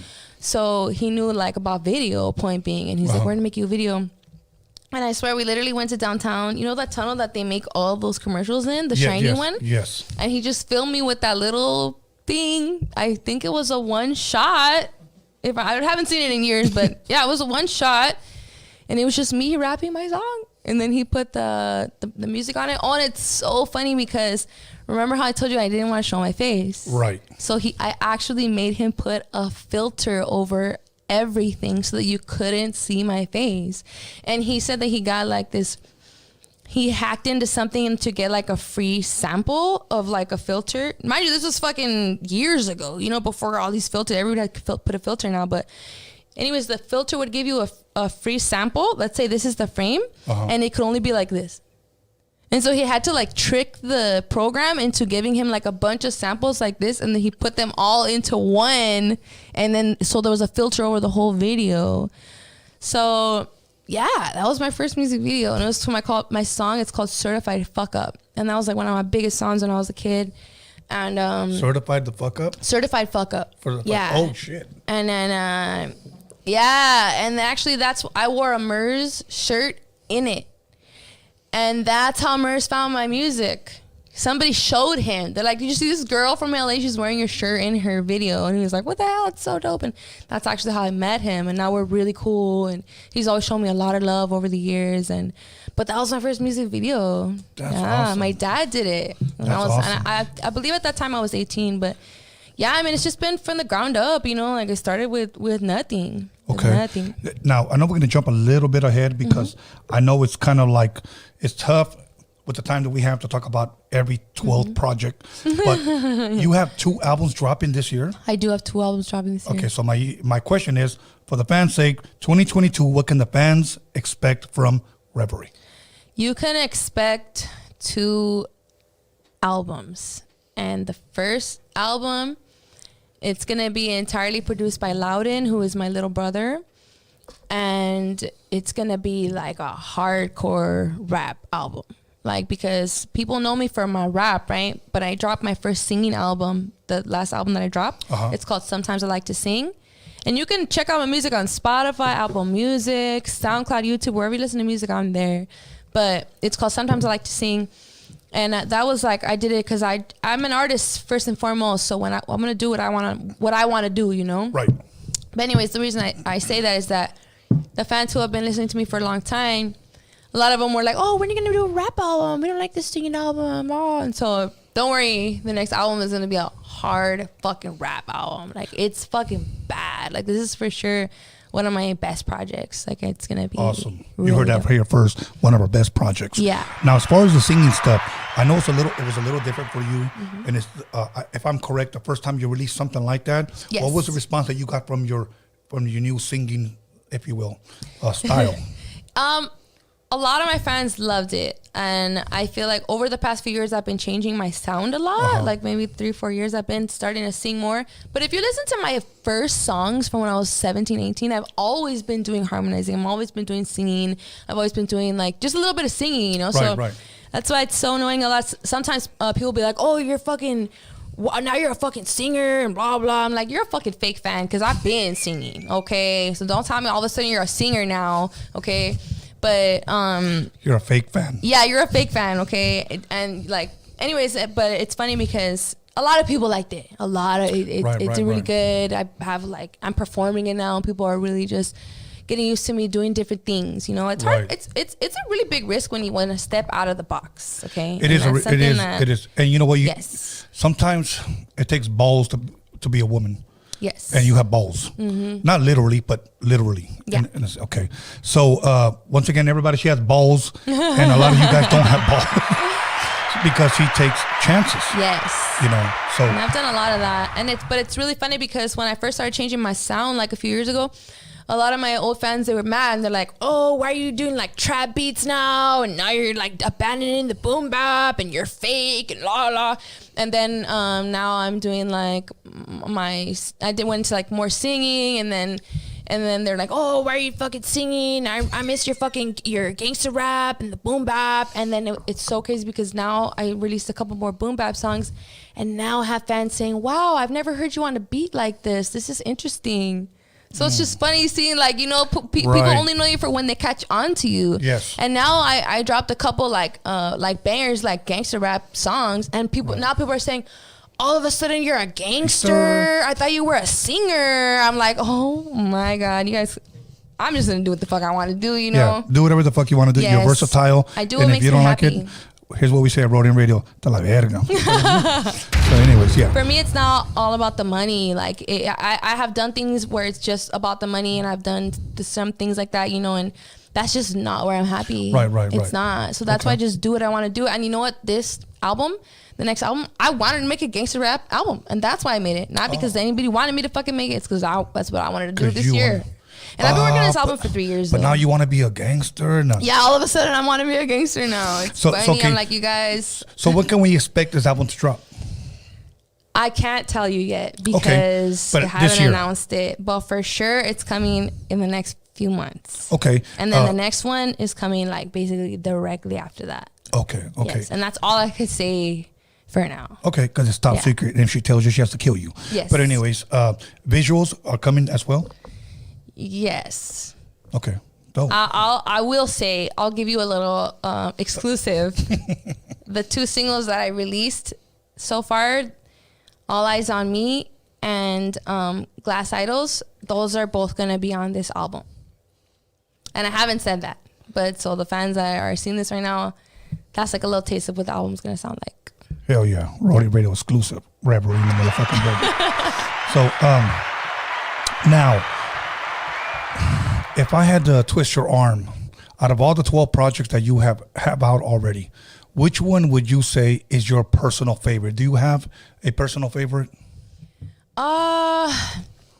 Yes, but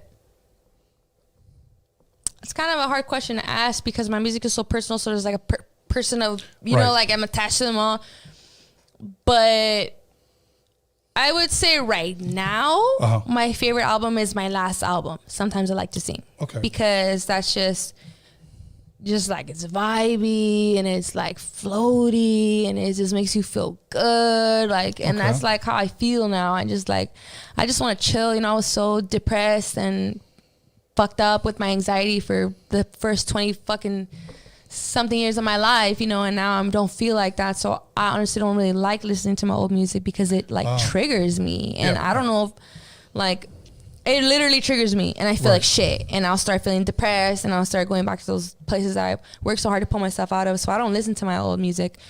But I will say that besides that album, I feel like Russian Roulette, I made an album like 10 years ago, but I feel like that's one of my best projects, like for my personal favorite, because it's just like, it's an album that's all about growing up in LA, and I tell a lot of stories on that album, and they're all stories about myself or people that I love or people that I met once in my life, and I feel like it's a really just deep project, but I don't like to listen to it because it'll make me really upset.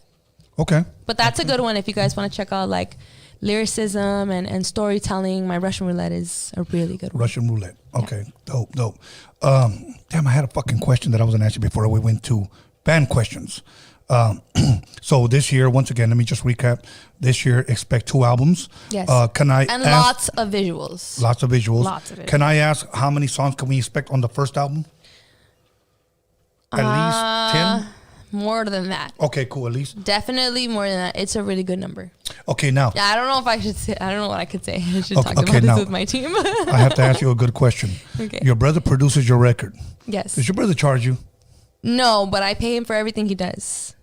That's good. That's a good system. And I pay everyone for everything they do. Everyone around me is getting paid. Like, I know a lot of people don't pay people. Yeah, they don't. And they don't pay them even when they can pay them, because it's another thing to be, you can't pay people at first, you know? I had no money for years. And then when I did start having money, had barely money, and I was paying everybody like as much as I could, you know?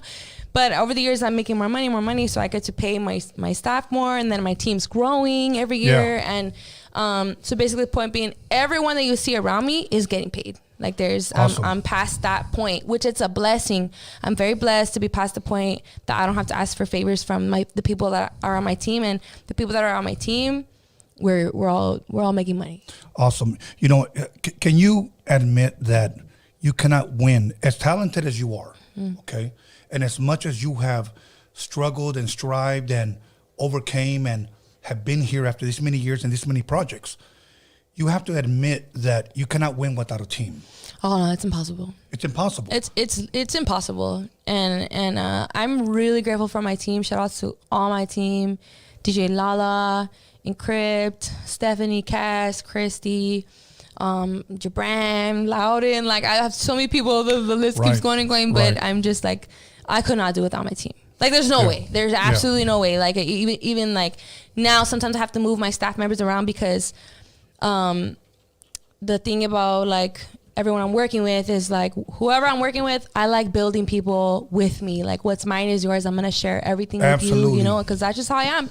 I just want us all to blossom. So all of us are getting opportunities from all of us. And then eventually like some people are just like too big to fit in the schedule anymore, you know, and which is fucking awesome. I'm always happy for everybody.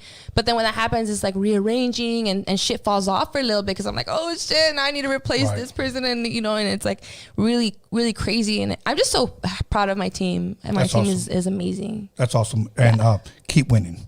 So, okay, let me go to some of the fan questions. Let me go ahead and move this around. Give me 1 second. Okay, if you don't want to answer, just say, next question, Tony. Okay. Uh-oh. Okay. Blah, blah, blah, blah, blah, blah. Okay, I guess kind of this has to do with what you have written on your bio. Yeah. And it says something like, in the past, she has disclosed enduring mental struggles and being suicidal. How did she get herself out of that state of mind? And what advice can she share for fans of her music regarding mental health?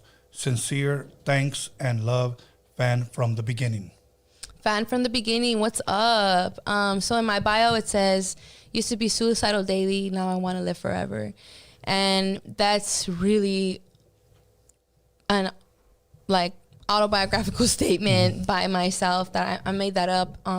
Because that's genuinely how I feel. Like I struggled with depression my whole life. Like I remember being a kid, and it's gonna sound really stupid and really sad, but I remember when I was a kid, like fucking 7 years old, I wouldn't wear my seatbelt sometimes on purpose because I was hoping we were gonna crash and I would die. Like it was like really like, you know, and then I would just like always get in trouble. And then when I was in high school, I started doing drugs and kicking it with the gang. And if you're kicking it with the gang, you're somewhat suicidal, you know, because I was getting shot at, I was getting fights, I was like doing crazy shit. I've been locked up a few times. I've been just all kinds of crazy shit. I would put myself in bad situations or even like abusive relationships. You know, I was always finding ways to hurt myself, whether it was conscious or not, which a lot of it was not. Now that I'm in a better state of mind, I can look back and think like, oh shit, I was doing all these crazy things because I wanted to hurt myself, you know? And so, the point being, I had a really crazy life, and I had to come to the realization that it was all my fault, you know, and it wasn't my fault in the beginning when I was a kid because I had a really rough childhood, and the way you grow up, it's gonna affect how you are when you're an adult, you know. But when you are an adult, you have to realize that you have the power to unlearn all of the toxic things that you learned from your family when you were a kid. And you get to decide whether you want to continue those bad patterns, you know, of dysfunction, of toxicity, of abuse, et cetera, et cetera. So I really have just been working on self-improvement. Honestly, it's been 9 years that I've been working on myself. And and I didn't see a big improvement in my mental health until like maybe 5 years into the journey. And this journey means studying psychology, studying human behavior, studying trauma, how it develops in your childhood, reading self-help books, listening to self-help lectures, listening to lectures about psychology. Everything's on YouTube, everything's online. Doing meditation, working out, eating better, for sure, being sober. If you're drowning yourself in drugs and liquor, it just makes everything worse. Dealing with your issues, you know, it's not gonna happen like, oh, I hope I feel better. That's not gonna work. You have to take years of self-help. Like I'm telling you, I started my self-help journey when I was like 23. And then when I was like 27, 28, that's when I barely really started feeling better. And you know what? It was crazy. I had the realization when I turned 27, when I made my brand Satori Mob. This is when I had like this epiphany, this crazy life-changing moment. I was reading the book The Power of Now by Eckhart Tolle, and I recommend everybody read that book. Eckhart Tolle. Yes. Wasn't he on Oprah before? Oh, I'm sure he's on Oprah. Yeah, okay. For sure. A white dude with glasses. Yes. Yeah. Yes. And so that's where I found the word Satori. But anyways, I remember that year after I founded the brand Satori Mob, I remember when I turned 27 and I was like, oh shit, I'm still depressed.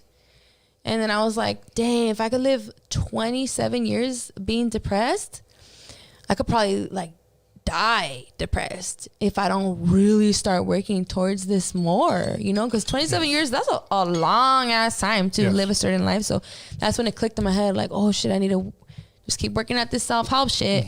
And then maybe around like, actually, you know, I wasn't even 20, I started feeling better like 28, 29. And it's just been a journey, you know, and also like cutting people out of your life that are not good for you. You know, oh, like that's a big one. Yeah, people that do not love you, or people that say they love you but their actions say other words, those people do not belong in your life. And whether that's friends, lovers, family, business, it doesn't matter. Like anybody who makes you feel like you're not worthy of respect and loyalty, they should not be in your life. There should be absolutely no compromise with that. That's something I've learned about. No contact with those motherfuckers. Yeah, and so all of those things together, it's really put me in a better state of mind. That's a lot of work. It's a lot of work. It's not easy, but it's possible. It's possible. Thank you for sharing that. The next question is, would you collab with any up-and-coming female artist? Yeah, actually, Erica's in the building. I'm going to give a shout out to Bella the Rapper. We have a song coming out. And I'll give you another exclusive. It's going to be on my album. Hell yeah. And we're going to have a dope-ass video. So that's going to be on the album too. I remember when Erica walked through these doors and I met Pocahontas for the first time. Oh, that's cute. Yeah, you know what? I fell in love with that little girl. And she rapped, and I was like, there was just something special about her. So I wish her nothing but the best. And I wish you nothing but the best. So, thank you. So everybody expect that one collab. Yeah, she's awesome. Also, XB Valentine is really dope too. Yes. Actually, today I saw the episode that you did with him. Yes. And they shouted me out. I was like, oh, it's so Hell cute. Yeah. Made my little heart warm. Shout out to XB Valentine and Smooth Vega. That's my boy. Yeah, right shout out to Smooth Vega too. Okay. Does she watch battle? I don't know what battle rap is. Does she watch battle rap? Who is her favorite rappers? Dream collab, Eminem or Tech Nine? That's the question. Do you watch battle rap? I don't watch battle rap. Okay. That's not my thing. I don't. It's cool for what it is, but that's not my genre of rap. Like I don't fuck with every genre of rap either. You know. What about do you have a dream collab? Like, is there somebody like, fuck, I wish I could collab with this person? Yeah, like, I would love to collaborate with Missy Elliott and Timbaland, like on a production. Like that would be so sick. They were like some of my biggest influences growing up for sure, and they're just sick as fuck. Yeah. Oh yeah. Okay. Ask her about Grouch from Living Legends. Yeah, I was actually just with Grouch Emmers from Living Legends today. That was where I was before here. I was with them in the studio. Okay. And we got some dope shit coming too, for sure. Oh yeah. Hope that answers your question. Yeah. How does she feel? How does she feel like? There's a little typo. How does she feel like she's representing Latina women in the music world? How do I feel like I'm representing them? I'm just being myself, you know. I'm not trying to like. Sometimes I don't really like people when they use the words like when they're like, oh, represent, or like even though I know it's not like a bad thing, but I feel like people use it against me sometimes. Or when they're like, oh, stay humble, like, man, fuck being humble, you know, like because the only people that tell me stay humble, it's like people that it's like don't tell me what to do, period. Right. You know, and being humble is I'm just being myself, you know. I'm not, I don't give a fuck if it's humble to you or you. I'm just gonna be myself. I don't give a fuck about being humble. I'm just gonna be myself. And if you think it's humble, that's fine. If you don't, that's fine too, you know. Well, you know what? But being yourself is what got you your fan base. Exactly. So some people may have a different interpretation of being humble. Yes. I mean, let's be honest. Some people may think humble is walking with your pockets out, with your head down, walking around the hood. You know, that's not it. Yes, that's not it. So, and that's why I say that, you know. Yeah. But I guess like I forgot what the question was, but I'm just being myself, you know, and whatever. Representing Latina women. Yeah, like I'm just being myself, and whatever people wanna like call me, that's fine. People are like, oh, you're a woman, or you're Mexican, or you're Latina, or your dad's an immigrant, or you're from Nella, or you're a 90s baby. Oh, yeah, sure, call me whatever you want. You know, I really don't I really don't care. You know, and I understand the question, and at the same time, I don't. And I'll tell you why. Because in the era that I grew up in, the only Chicanos that were, I don't want to say existed, but existed, for lack of better words, in the industry were Lighter Shade of Brown, a group named Proper Dos, Kid Frost, and me. And I was DJing and producing for a rapper named High C. Okay. Nobody ever referred to me as like, yeah, Chicano DJ. I was just a DJ and a producer. Yeah. Today, they got a little bit more emphasis on how does it feel being a Mexican rapper and representing us. Look, bro, I'm just an artist. Yeah. You know, wherever I go, I can't deny who I am. I'm just representing us. Yeah. You know, whether people like it or not, this is who I am. Yeah. And it's cool though. Don't get me wrong. Like I love being like a face of Latinos, you know. But I'm just, I don't know. It's a really weird question. I guess it gives me a lot of mixed feelings. Yeah. Well, I hope I didn't offend the person that asked it. I'm not trying to talk shit. It sparks a lot of different, you know. Yeah, because I never got those questions coming up in the late 80s, early 90s. Okay. So let's move on. How did the collab with R.A., the Rugged Man, come together? So shout out to R.A. the Rugged Man. I went on tour with him last year and it was fucking awesome. He's so dope. So I met R.A. the Rugged Man in Berlin in Germany. Okay. And we just clicked right off the bat and we kept in touch over the years. And then he was in LA one time, like this was 3 years ago when we just barely started to work on the album. And then we went to go eat with a bunch of his friends. And then I was like, hey, you want to make a song? I think we sound really dope on a song. And he was like, yeah, I'm down while I'm here. And he went into my studio and he was like, leave me alone for like 2-3 hours. And he wrote his verse in like 2-3 hours. And I was like, dang, he takes a while to write, you know?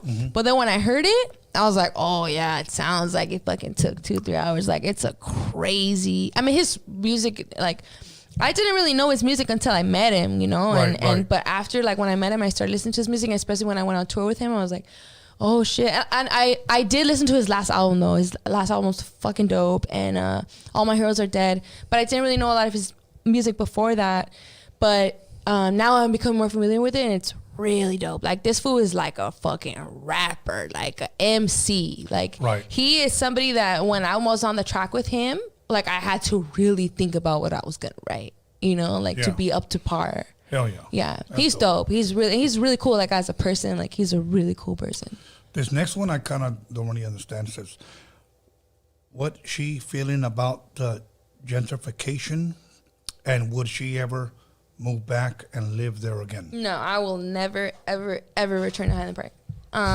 Because I don't want to get shot coming out of my house. I'm good. Every time I'm in my hood, like I said, I used to kick with the gang. Right. There's a lot of jealous people in my neighborhood. There's even the first show that I ever did, it was in Highland Park and it got shot up. And like there's real shit still going down in my neighborhood. And you know, a lot of people in gangs are fucking smoked out. So if the enemy gang is fucking smoked out and sees me slipping, maybe I'll get smoked, you know, and I don't want that to happen. Like, look at Nipsey Hussle, you know, look at all these fools that get smoked in their own fucking hood, you know, and like, I put on for my neighborhood and I don't want to get smoked being in my hood, so I would never live there. I would never live there, and when I'm there, I'm very careful. And, but as far as the gentrification goes, like, honestly, gentrification is just part of life, and I'm sorry that some people get displaced, but I hope that when we see gentrification happening, that it educates other people of color to learn about rent control and also to try to own property, you know, because a lot of my friends that used to live in Highland Park, they got ran out of there. All the renters, they can't afford it anymore. But a lot of my friends whose families own properties, they fucking are banking out on their property now, you know? So it's like, I know it's hard to buy a house, especially now. It's a lot harder now, but I really just wanted to educate people and open people's eyes. Gentrification is going to always be part of life. It's always been part of life. It happens in every city, in every part of every country, and it always has and it always will. So I just, that's what I would say about that. Okay. You know, and some people would love to take a shot at you just to say, oh, I did this to her. And it's true. It's true. You know what? I'm thankful that I have a lot of love in my neighborhood and nobody's ever tried to take a shot at it. They did when I was younger. Yeah. But not now. So that's good. moving on. Yeah, I've definitely I've almost been killed a few times, and so it's not like something that's like maybe like I'm making it up. Like some people they're like, oh, she didn't really live that life. Like no, like I've seen bullets flying by my fucking face several times, and that's why it's serious. It's a serious thing for me. No, it is. It is. You know what? I'm thankful that you shared that, because the only time that I can ever say that is when I was in my early 20s. And people shot at me close range, and I just thank God that they missed. Yeah, for real. Ask her to do a collaboration with 2Mix. I'm trying to think if I have a collaboration with 2Mix. I don't think I have a collaboration with 2Mix, but I would definitely make a song with 2Mix. Shout out to 2Mix. He's always shown me a lot of love, and he's done a lot for the underground scene, and he's just a cool person. Okay, here's another one. Ask her when she is making a song with Rick the Savage God from her barrio. Yeah, we made it. We made the song. Shout out to Rick the Savage God. We actually were in the studio just a few weeks ago, and we made a dope ass song, and we're gonna actually make a music video. That's another exclusive I'm giving you. We're making a music video, and it's gonna come out soon. Awesome. Okay, here's one from Germany. Okay, how does she feel about Germany's in the house? Germany's in the house. How does she feel about the label Chicano rap? Does she consider herself part of that genre? It goes back to that question, I don't give a fuck what people want to call me. You can call me Chicano rap, you can call me female MC, you can call me Mexican rapper, you can call me LA rapper, you can call me, I don't give a fuck. Call me whatever you want to call me. Labels don't offend me. I know nowadays all about labels, label this and label that. I don't give a fuck what you guys want to call me. If you listen to my music, I got love for you. That's it. If you think I'm a Chicano rapper, I guess I'm a Chicano rapper. Fuck it. I'm Chicano, so fuck it. Yeah. The way I see it is, call me anything you want, just don't call me late for dinner. Yeah. Who does she want? Wait, you know what? I do want to say something about that, though. I feel like now that I've been in the game for a minute, and I'm seeing I really feel like the original Chicano rappers, from way before me, don't get enough credit for how many doors they open for artists like myself and people who are younger than me. And I feel like it's something that just clicked in my head the other day. I was listening to Lil Rob, and I was like, man, Lil Rob's so dope. I remember I used to love his music when in high school. And I was like, man, that fool was the only Mexican rapper out when I was that age, or in Pocos Pero Locos. Yes. And then I started thinking, I was like, damn, those fools low-key were doing it back then, you know? And then I just realized that they don't get enough recognition and enough, so I just want to say thank you to all the fucking pioneers that came before us. Absolutely. Because we wouldn't be here without them. Awesome. Without you, without people like you, and it's thank you guys for opening the doors. Thank you. Yeah. Who does she want to collaborate with? Another rapper, singer, or both? Is there anybody? I know we touched a little bit on that, but is there let me narrow it down. Is there a singer possibly that you would like to collaborate with? A singer, I love Lana Del Rey. Okay. For sure. I would love to collaborate with Lana Del Rey. And I guess a rapper, I would really like to collaborate with Kendrick Lamar. I think we would make a really dope track together. Okay. He's really dope. They're both very, very amazing artists. Okay. Yeah. This one is, will she ever work with Self-Provoked? I don't know. I'm not sure who that is. Yeah, I have a couple songs with him that are really old, but if you just look us up on Spotify or Apple Music, they'll pop up for sure. One of them's called Blue Skies, and the other one, I forgot what it's called. Okay. They're old. They're really old. Oh, this is from my boy. I have to ask you, is she doing the next To Live and Die in LA, February 25th, 2023? Before you answer that, is this. My boy, the producer, Frankie Orozco. Yes. What's up? Him and David Mr. Vegas. Yes. Convinced me and asked me, would you come and podcast at To Live and Die in LA? And we said yes. That's cool. We did all our shit and we did it. Oh, you did it? Already at the last one? I did a podcast for 5 years. I mean, for 5 hours. Oh, I said 5 years. Shit. Wow. Yeah, 5 hours. And I interviewed Danny Trejo. I interviewed Esteban. Everybody. Cool. I had Esteban here twice, but I interviewed him there. But I want to ask you to do it. I'm going to be there, and I'm down to do the podcast with you again. Then. Hell yeah. I'm going to perform there. Yes. Yes. It's going to be dope. Everybody put in your calendars. The Runt is going to be there. February 25th, 2023. Yes. Frankie Orozco, To Live and Die in LA. To live and die in LA, baby. Here we go. Okay. I think I remember her saying, no, fuck that one. Okay. Is her dad still active in her career? I seen him a couple of times shows supporting her. That's so cute. Yeah, my dad. Shout out to my dad. He's on vacation right now with my stepmom. Shout out to my stepmom. But my dad always has been so supportive of me, like in my music. Like I've always been really independent, and I've always done what I wanted. I always had like a strong headstrong. You know, like right. Even with my parents, they kind of once like I turned teenager, they didn't really try to tell me what to do, you know, because I'm myself, and I've always been like that. So they knew you were ready to take off. Yes. So point being, when I started making my music, like I said, my dad made my first music video. He's always been supporting me. He goes to a lot of my shows. He always wears my merch. He's always been really there for me and supportive. And I'm very, very grateful for that, because a lot of my artist friends, their families are not supportive, especially in the Latino community, you know, in the Latino community, a lot of people think like, oh, if you don't go to college and become a doctor, you're a failure, you know, and it shouldn't be like that. But I understand why it's like that, just like that old mind state. And also the other part is that our families came here, immigrants, throwing everything they had and knew behind in hopes for a better life. So when they see like, oh, it's just gonna be an artist, like we came here for that, you know, like I understand why they feel like that. But I'm very blessed that my dad has always been very supportive of me and my music. Yeah. Shout out to her dad? Yeah, shout out to my dad. Would she collab with... This is funny, so I'm going to fucking ask. Would she collab with Jenny 6ix9ine?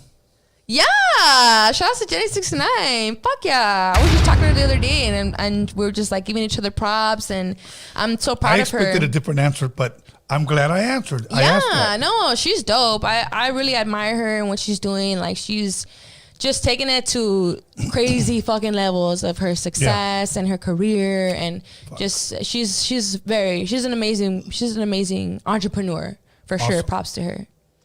Okay, 3 more questions left. Okay. You answered 1, so we're never down 2. Somebody said, you being an independent rapper, a successful rapper, being a fan since day one, why the OnlyFans page? Because I want to. Like, that's it.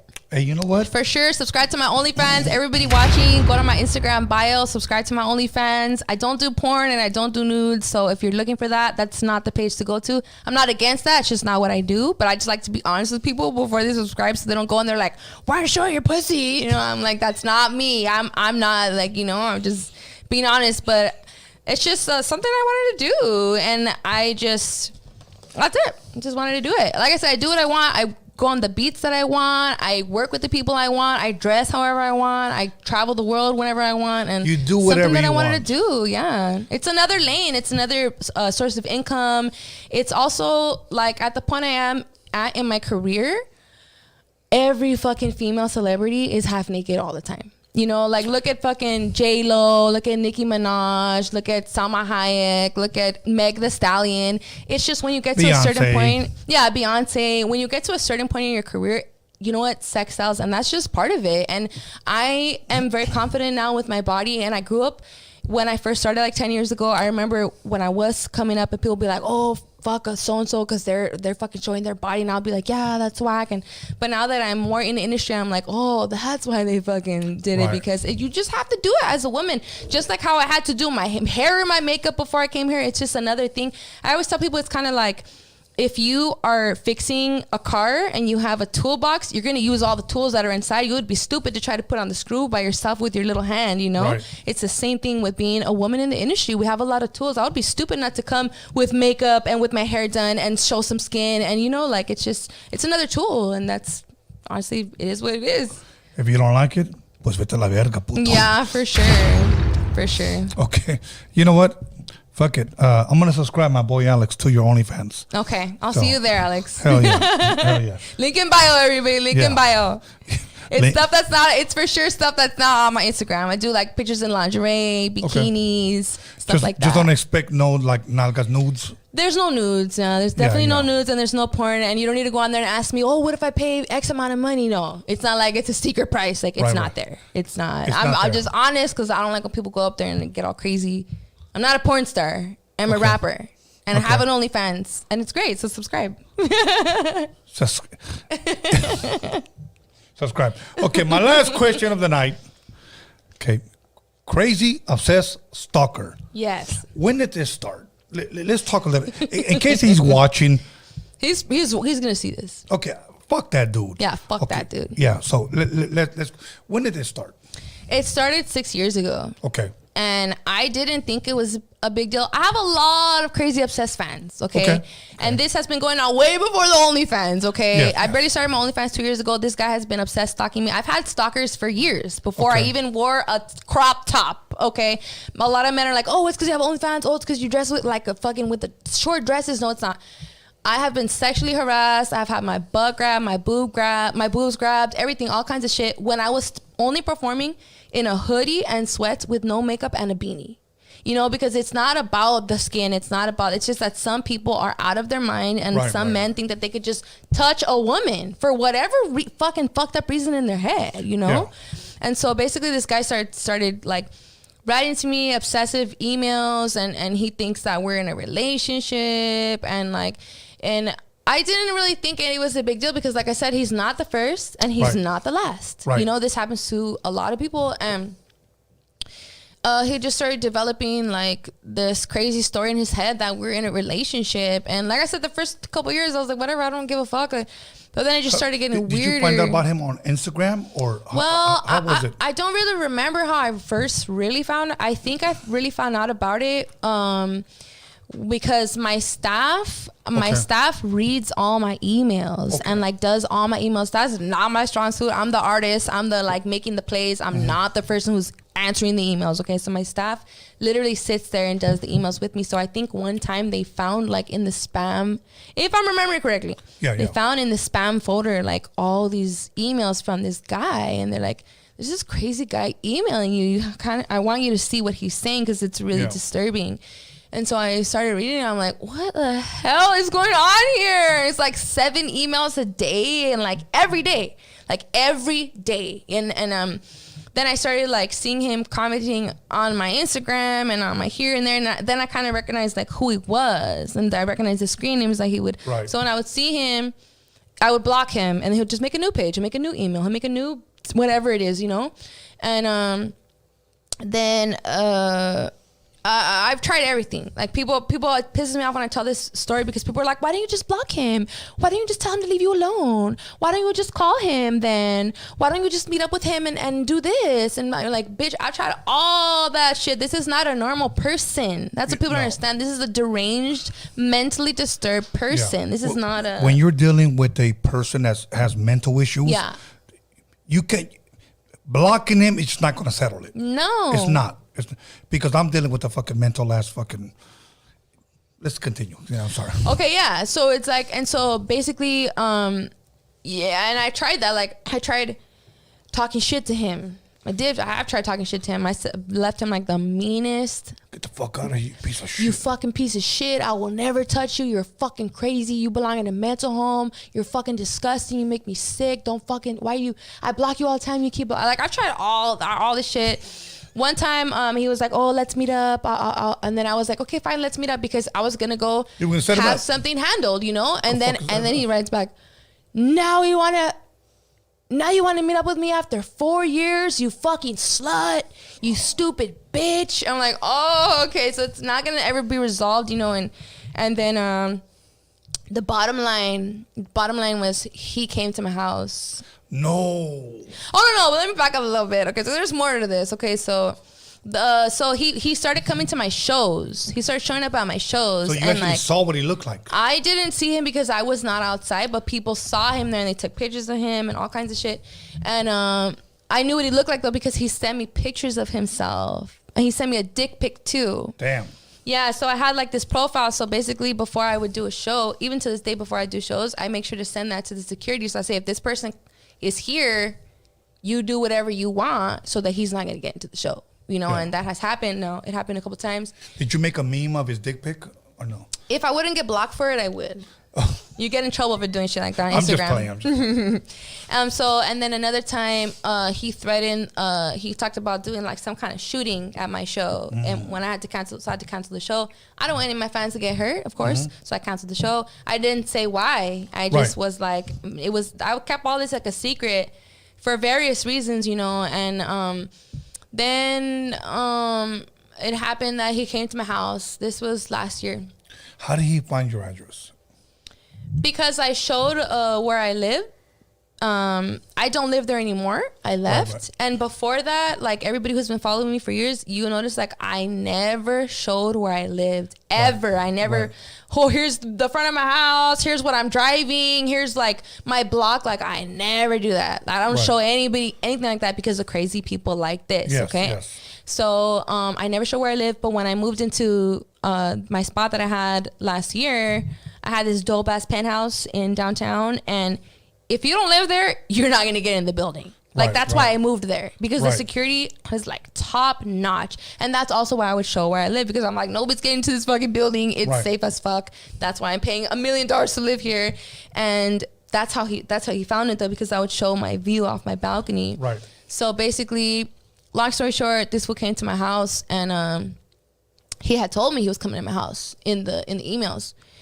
And then he was there, and I have to be careful with what I say, because there was this illegal thing involved here, you know. So basically what I will say is that I handled the situation with how I thought was proper.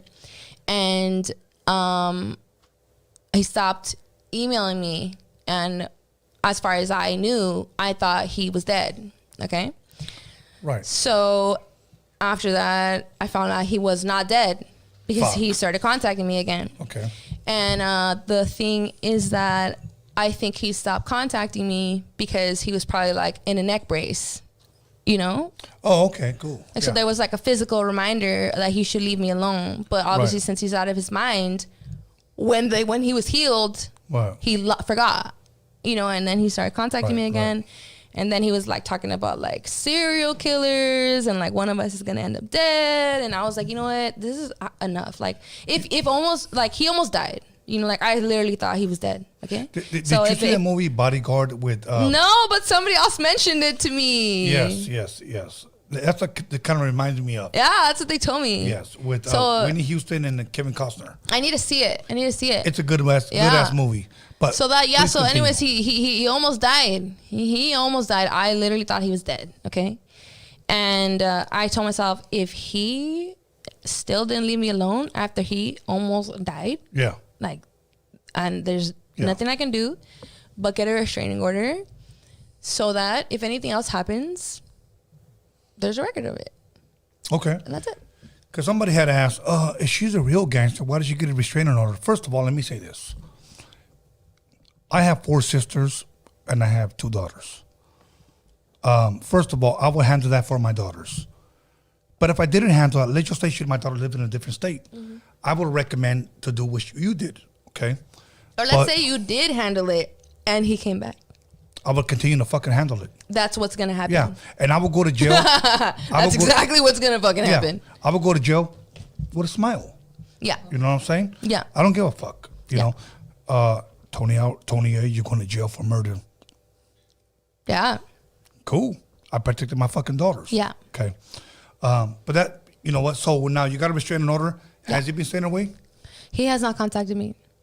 Okay. He has not contacted me. So, yeah. And again, it just goes back to like the label thing. People are like, oh, you got a restraining order, like blah, blah. I'm like, you know what? I really don't give a fuck. You call me whatever the fuck you want. If I'm not a gangster because I got a restraining order, even though the guy almost died the last time he came to around me, that's fine. You can call me whatever you want. But believe me, when he came to me the last time, we handled it like gangsters do, okay? No shit. And next time, if it happens again, it will happen worse, you know? Yeah. And that's because I will just be defending myself. If that person comes around me, there is a record of this going on. Right, and I don't want that to happen. But if someone comes around me and is threatening my life, I will do what I have to do to defend myself. A lot of people don't realize when you get a restraining order, a lot of judges hold that standard very, very fucking high. Yeah. So there has to be enough fucking proof. Yes. for you to get a restraining order. Yes. So the judge granted you a restraining Yes. order. So that means this motherfucker was real. Yeah. Okay. I mean, It's not about being a gangster. It's about that this person belongs in a mental institution. Yeah, exactly. I didn't fucking snitch on the homies doing work. You know, like Right, that's right, not right. what this is about. This is about a mentally ill person Right. that needs to be put away. And honestly, that's why I let it go on for so long, because I really felt bad for this guy, because he's literally like out of his Right. mind. Like I felt like he's a crazy person. So I Right. felt bad. And believe me, like I have turned down many things happening to him. Right. You know, like of course everyone wanted to help me out. You know, but I felt bad. I said, he's crazy. He's a crazy. That was a very big mistake on my part, and I will never do that again. yeah. No, mental illness is not an excuse to Yeah. do foul things to people. Absolutely. Yeah. I mean, I have a mental, I guess, unstable person stalking me. Fuck. That explains my 6 pages being gone. You know. But, Okay, yeah. But yeah, the court needs to take care of that. Yeah. She knows, and she's watching right now. Like I'm sure your stalker's watching right now. he's for sure watching right now. Yeah. Anyways, He's for sure So watching. when you got your restraining order, did you see him next to you? Like, No, he didn't show up to court. He didn't like fight or anything, because I mean, what are you gonna say? There's a lot of proof. There's 6 years of proof. Okay. Can we at least give up his nationality? Like, what is he? My lawyer said I can't talk about it. Okay. And shout out to Attorney Rosenberg. He's the one that got me the restraining order. But there's like certain things that that's why I'm even like trying to be careful with Can what I I guess? say right now. You could guess, but I can't say anything. Okay, I'm not gonna. No, I'll leave it at that. So, anyways, but mine is from San Fernando Valley. But anyways, let's move on. You got any shout outs you want to give? But he's probably what you think he is. Yeah. Reverie, it's been a true blessing for you to be here. Honestly, I want to thank you for coming through. I want to thank you for being very, very transparent. I want to thank Erica for connecting us together. Erica. Look, every time I met Erica, like me and her have had like nothing but love and respect. Same. You know, Bella, love and respect. And so I want to thank you for coming through. Nothing but love and respect. Okay? Thank you. Same and here. you've been nothing but real here. And I know you gained a lot of fans here tonight. Yeah, So- what's up, guys? Thank you for tuning in. Absolutely. Check me out, Spotify, Apple Music, wherever you listen to music, I'm there. And OnlyFans. And OnlyFans, link in bio. Check out my clothing line, satorimob.com. Absolutely. At this point, anything I didn't ask you, anything you want to share, anything you want to promote? Definitely my clothing line, satorimob.com. You can follow us on Instagram as well. I have a lot of really dope pieces. I've been working on my brand. It's just 5 years old now. Oh my God, it's 5 years old, and it's just continues to blow up. It's really exciting. I just want to thank everybody who tuned in. Thank you so much for having me, all your Absolutely. team and everybody here. And I just want to say for anybody who is watching, I always like to close with saying that I just want to remind everybody watching that life is really hard. Life is not like people make it seem on Instagram. Life is a constant roller coaster of good times and bad times and beautiful times and times where you want to fucking shoot yourself or you want to give up or you want to fucking do whatever. And sometimes you might even hurt yourself. You might even fucking get drunk to drink away the pain, you know, but just remember that after the bad times come the good ones, and don't let anybody fool you into thinking that their life is perfect, because it's not. Just don't give up, keep going.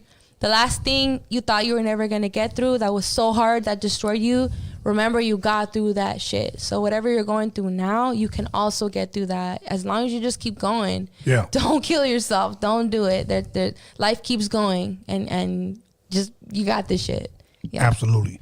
At this point, I want to give a shout out to, once again, my boy Alex Cervantes on the ones and twos over there. Holla. It's his birthday on Thursday, and we're going to celebrate happy it. birthday. Yeah, we're going to celebrate it on Drinking with the Wizard. We're going to get fucked up. Ooh. So, and he's going to get fucked up. How old are you? How old are you? Don't lie, bro. How old are you? That's right. He's 37. The 30s club. Hell yeah. Anybody in the 50 club, throw up a fist. Anyways, also want to give a shout out to Erica B&B Entertainment. B&B. Once again, much love, much respect to her. I want to give a shout out to my son B Scallons for helping me promote this.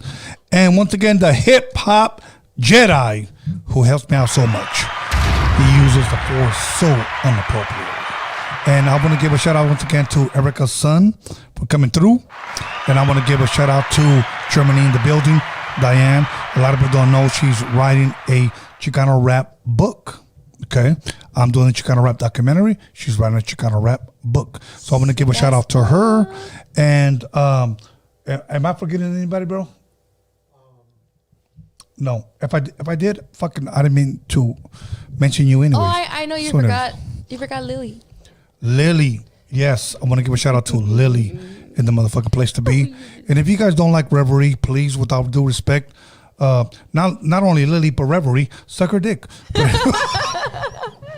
We out of here. Much love. We'll be out of here.